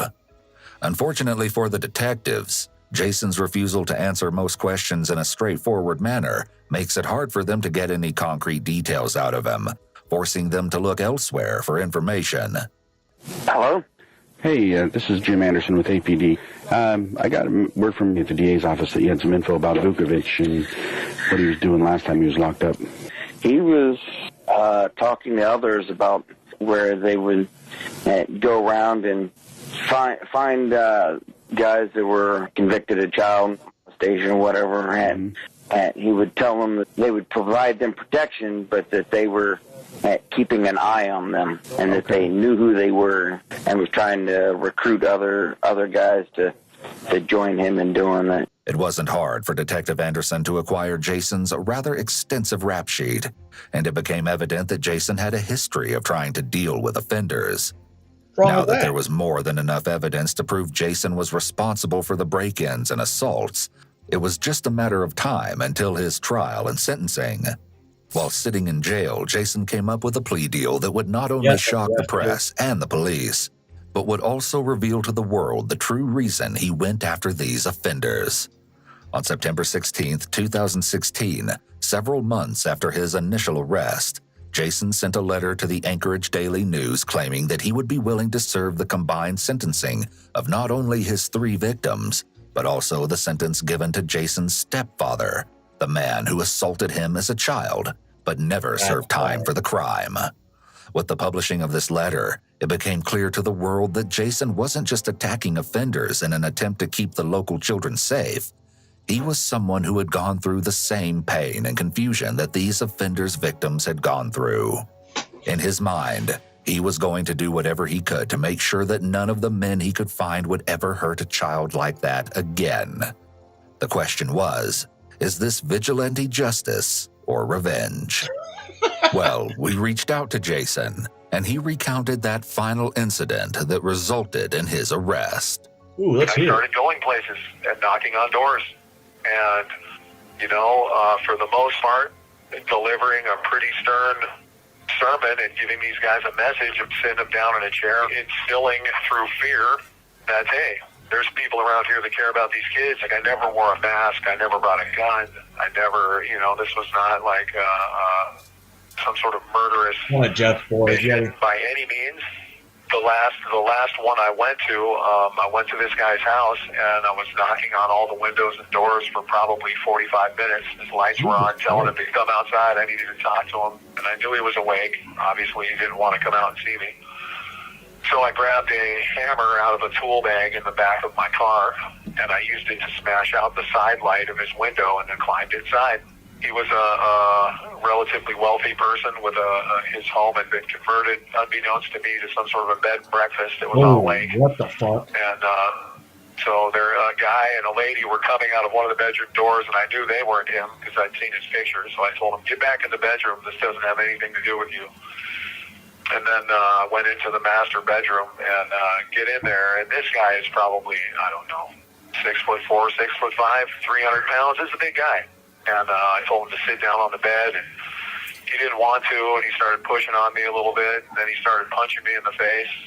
Then I got angry, and I realized I had that hammer in the bag on the floor in between us, and so I just squatted down and picked it up, and I hit him one time, and then in the course of the struggle, I hit him 2 more times. I told him, you can consider me an avenging angel for the children you're thing. And anyway, I'm assuming that the couple that I told to get back in the bedroom called the police, because by the time that whole physical altercation was over, I got back in the car and the police were already coming in, and they stopped the car. And police were patting me on the back, asking me, man, did you get that motherfucker? Did you get him good? Were shaking my hand, all that sort of stuff. I was in shock. Ambulance is going by. I'm thinking to myself, I've probably just killed this person and the rest of my life is gone. I am not a violent person, and I don't take joy in any sort of violent confrontations. I never have been, never will be. However, when you're regressed to the state of a child and you realize this time I'm going to win against this sort of person, there's some sort of a strange, it's just sort of a strange feeling in that moment that it needs to happen, or it needed to happen. And that's the best way I can explain it. In a recent interview conducted with the Unforbidden Truth podcast, Jason recounted his childhood and how it led him down this path of a violent crime spree. I have no memories whatsoever of about 12 years old on back. So I suppose, and I think that's a trauma-related response. Jason's memories began with the abuse from his stepfather, Larry Lee Fulton. Jason and his brother Joel were both subject to abuse at Larry's hands, with the monster creating a custom 2x4 with a two-handed grip to beat the backs of his stepson's legs. Not only did the two young boys have to grapple with beatings so brutal they struggled to stand, but their stepfather soon began assaulting them during late-night prayer sessions. My brother and I shared a room where he would come in and, try to touch our genitals and all types of things like that. And again, as young kids, it's extremely difficult to make sense of what's happening to you. While struggling to deal with the mental turmoil caused by his stepfather's actions, Jason turned to his mother for help. Neither one of us had the courage to say anything, so I told Joel, that's my brother, I'm going to tell Mom what he's doing. So I told her, and she absolutely didn't believe a word we said and made me sit there on a kitchen stool until he came home from work, and had him march in the kitchen, and she did the standard, tell him what you told me, made me recite the abuse to him, which he basically was very dismissive about, and mumbled something about being curious about whether we were maturing or, something like that. Jason and Joel were forced to endure the coming years with no hope of help from any adult in their lives. Eventually, it got to be too much for Joel, and he ran away from home, leaving Jason to face the full wrath of their stepfather. Joel was eventually found by the cops and was arrested for being a runaway.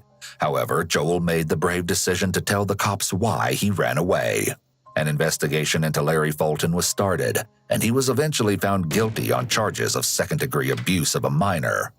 In the grand scheme of things, this charge was meaningless.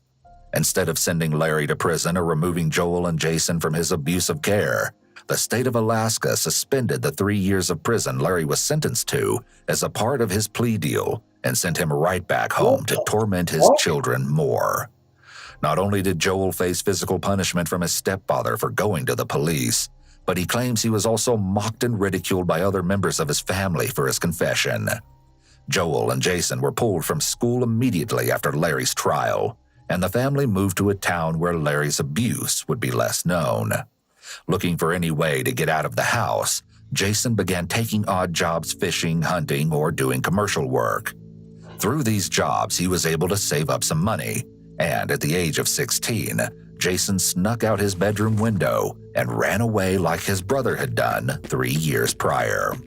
Part of the process of leaving home, my parents found out I had been sneaking out, so I came home from one of those nights, and my clothing was in trash bags on the front porch, and all of the windows and doors were locked, and they had kept my driver's license and my social security card, all my identifying papers.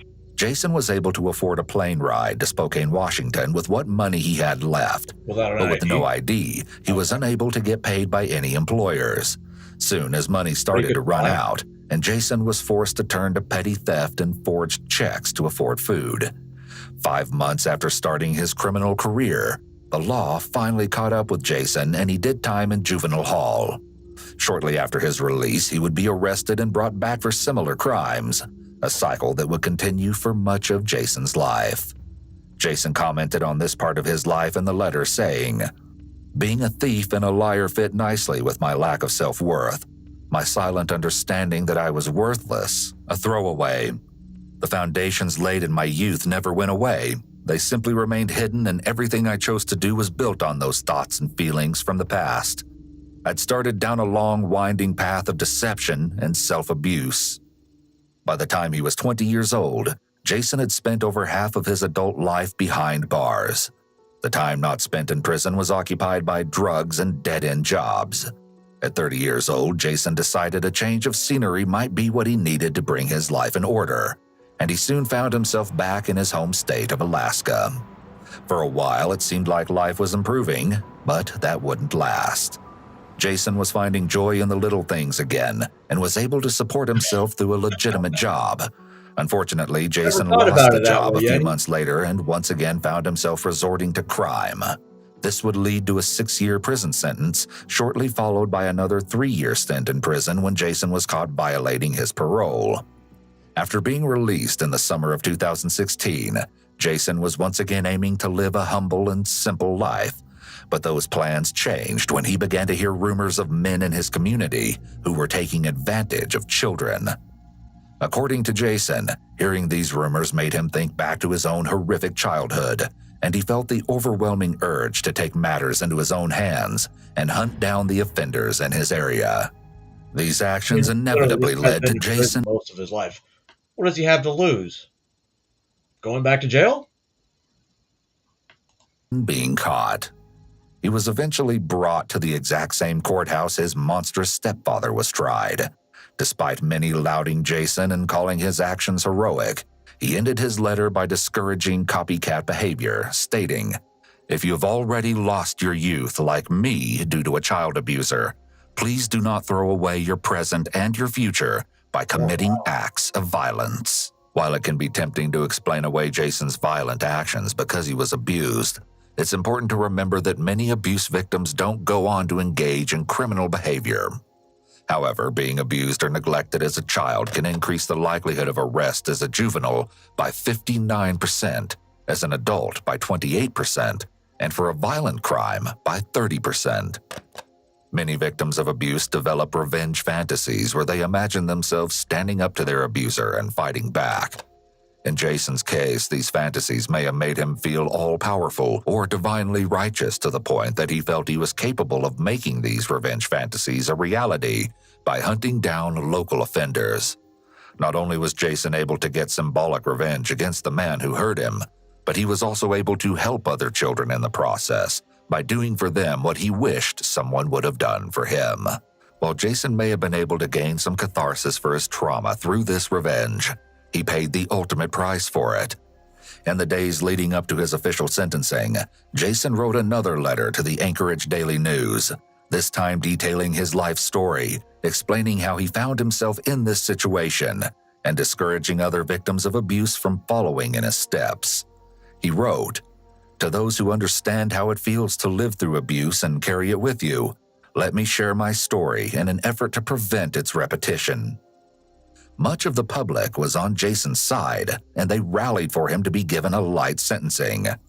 In the end, Jason was given a plea deal that would reduce his charges. He recounted how officials reacted to his plea deal. I wrote them an offer through the newspaper to the prosecutor's office, and I told them I will plead guilty to any combination of charges you wish, anything you want, with the following caveat. My sentence is to equal in length what each pedophile served in prison for harming a child. Oh, wow. So the guy that raped his own daughter received 2 years and change. I'll serve his 2 years and change. The guy that was convicted of molesting his 10-month-old granddaughter got 3 years in prison. I'll serve his 3 years. So now we're at 5 years, 5.5 years.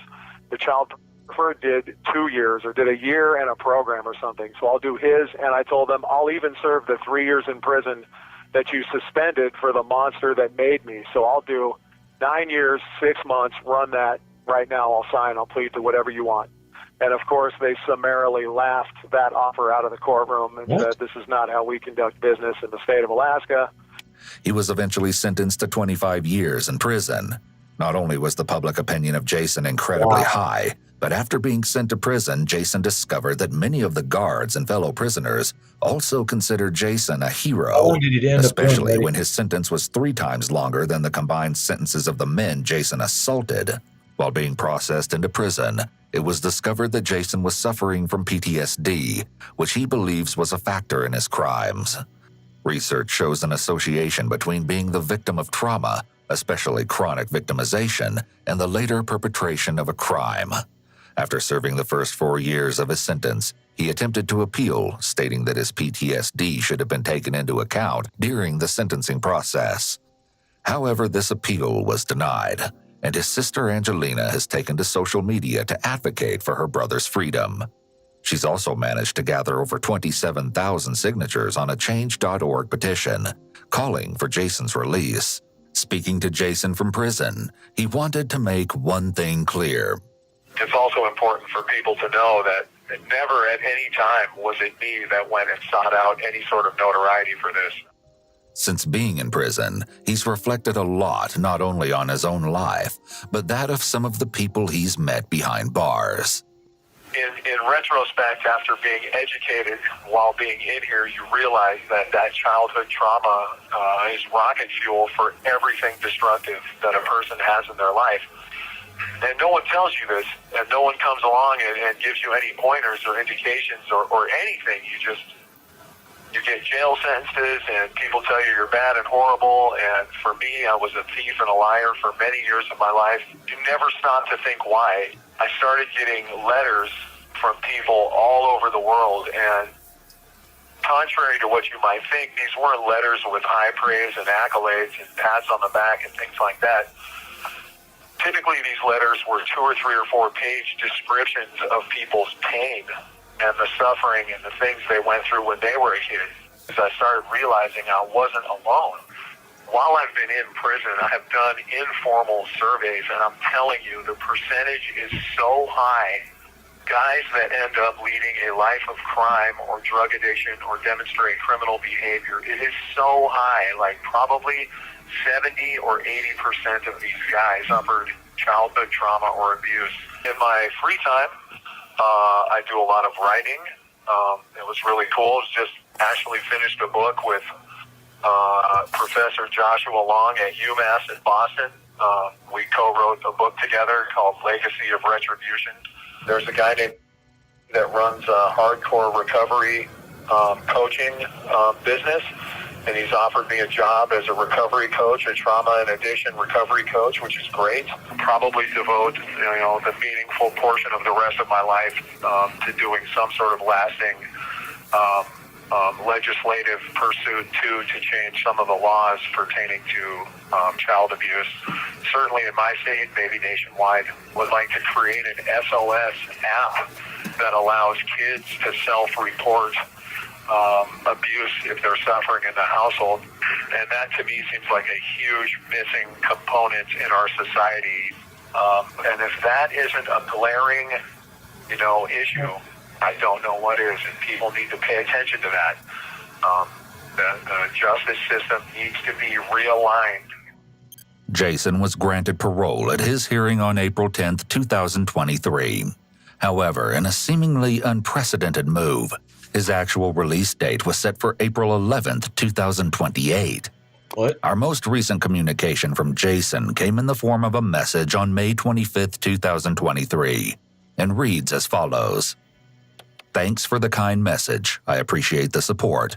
Also, let everyone know that the book that I wrote with Professor Long is available for pre-order on June 30th, Barnes & Noble. It's called Avenging Child Abuse. Let me know if you want to do any follow-up conversations.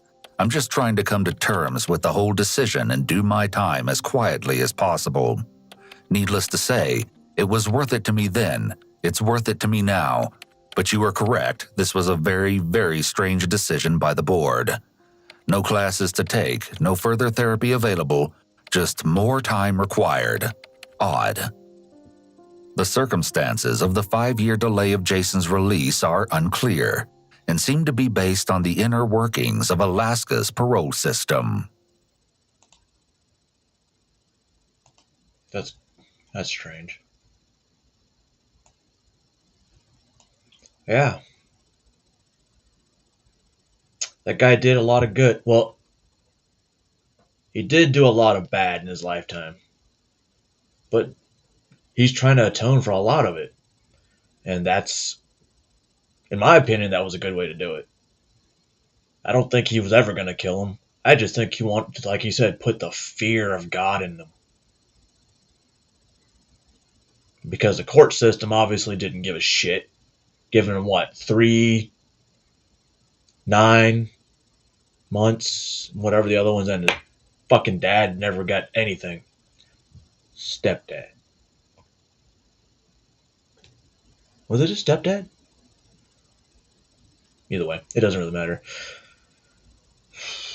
Some people process it different and, express it differently. Like, I've wanted to beat the shit out of my dad, and I still would. Now he's fucking old, though. So what's the point? I can scare him, but what's the point? The fact that he has no idea what I'm doing or where I'm at, that makes me feel good. It makes me feel real good. because nobody on that side of my family will ever find me. Especially when you can't find me on the internet.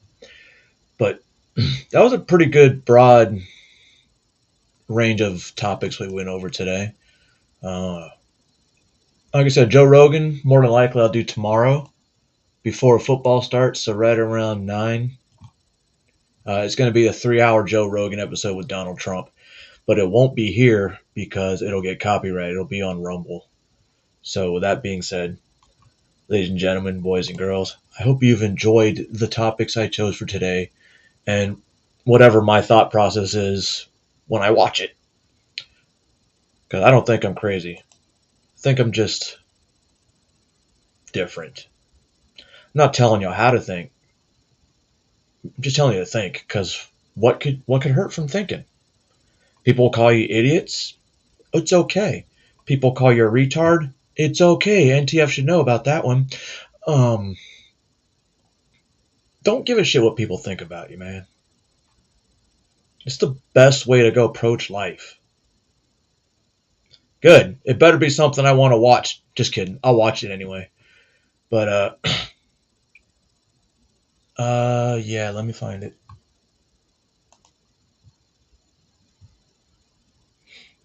Sorry, I don't normally look for it. I don't even know what the picture is.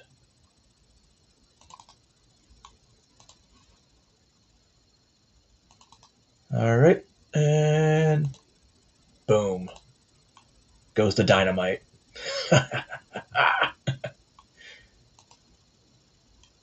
Wait, did I tell you to think? I'm not telling you how to think. I'm just telling you to think. I hope y'all enjoy the rest of the day, night, whatever it was. Wife's about to come home from work, so, time to do hobby things. Once I figure out where my mouse is at.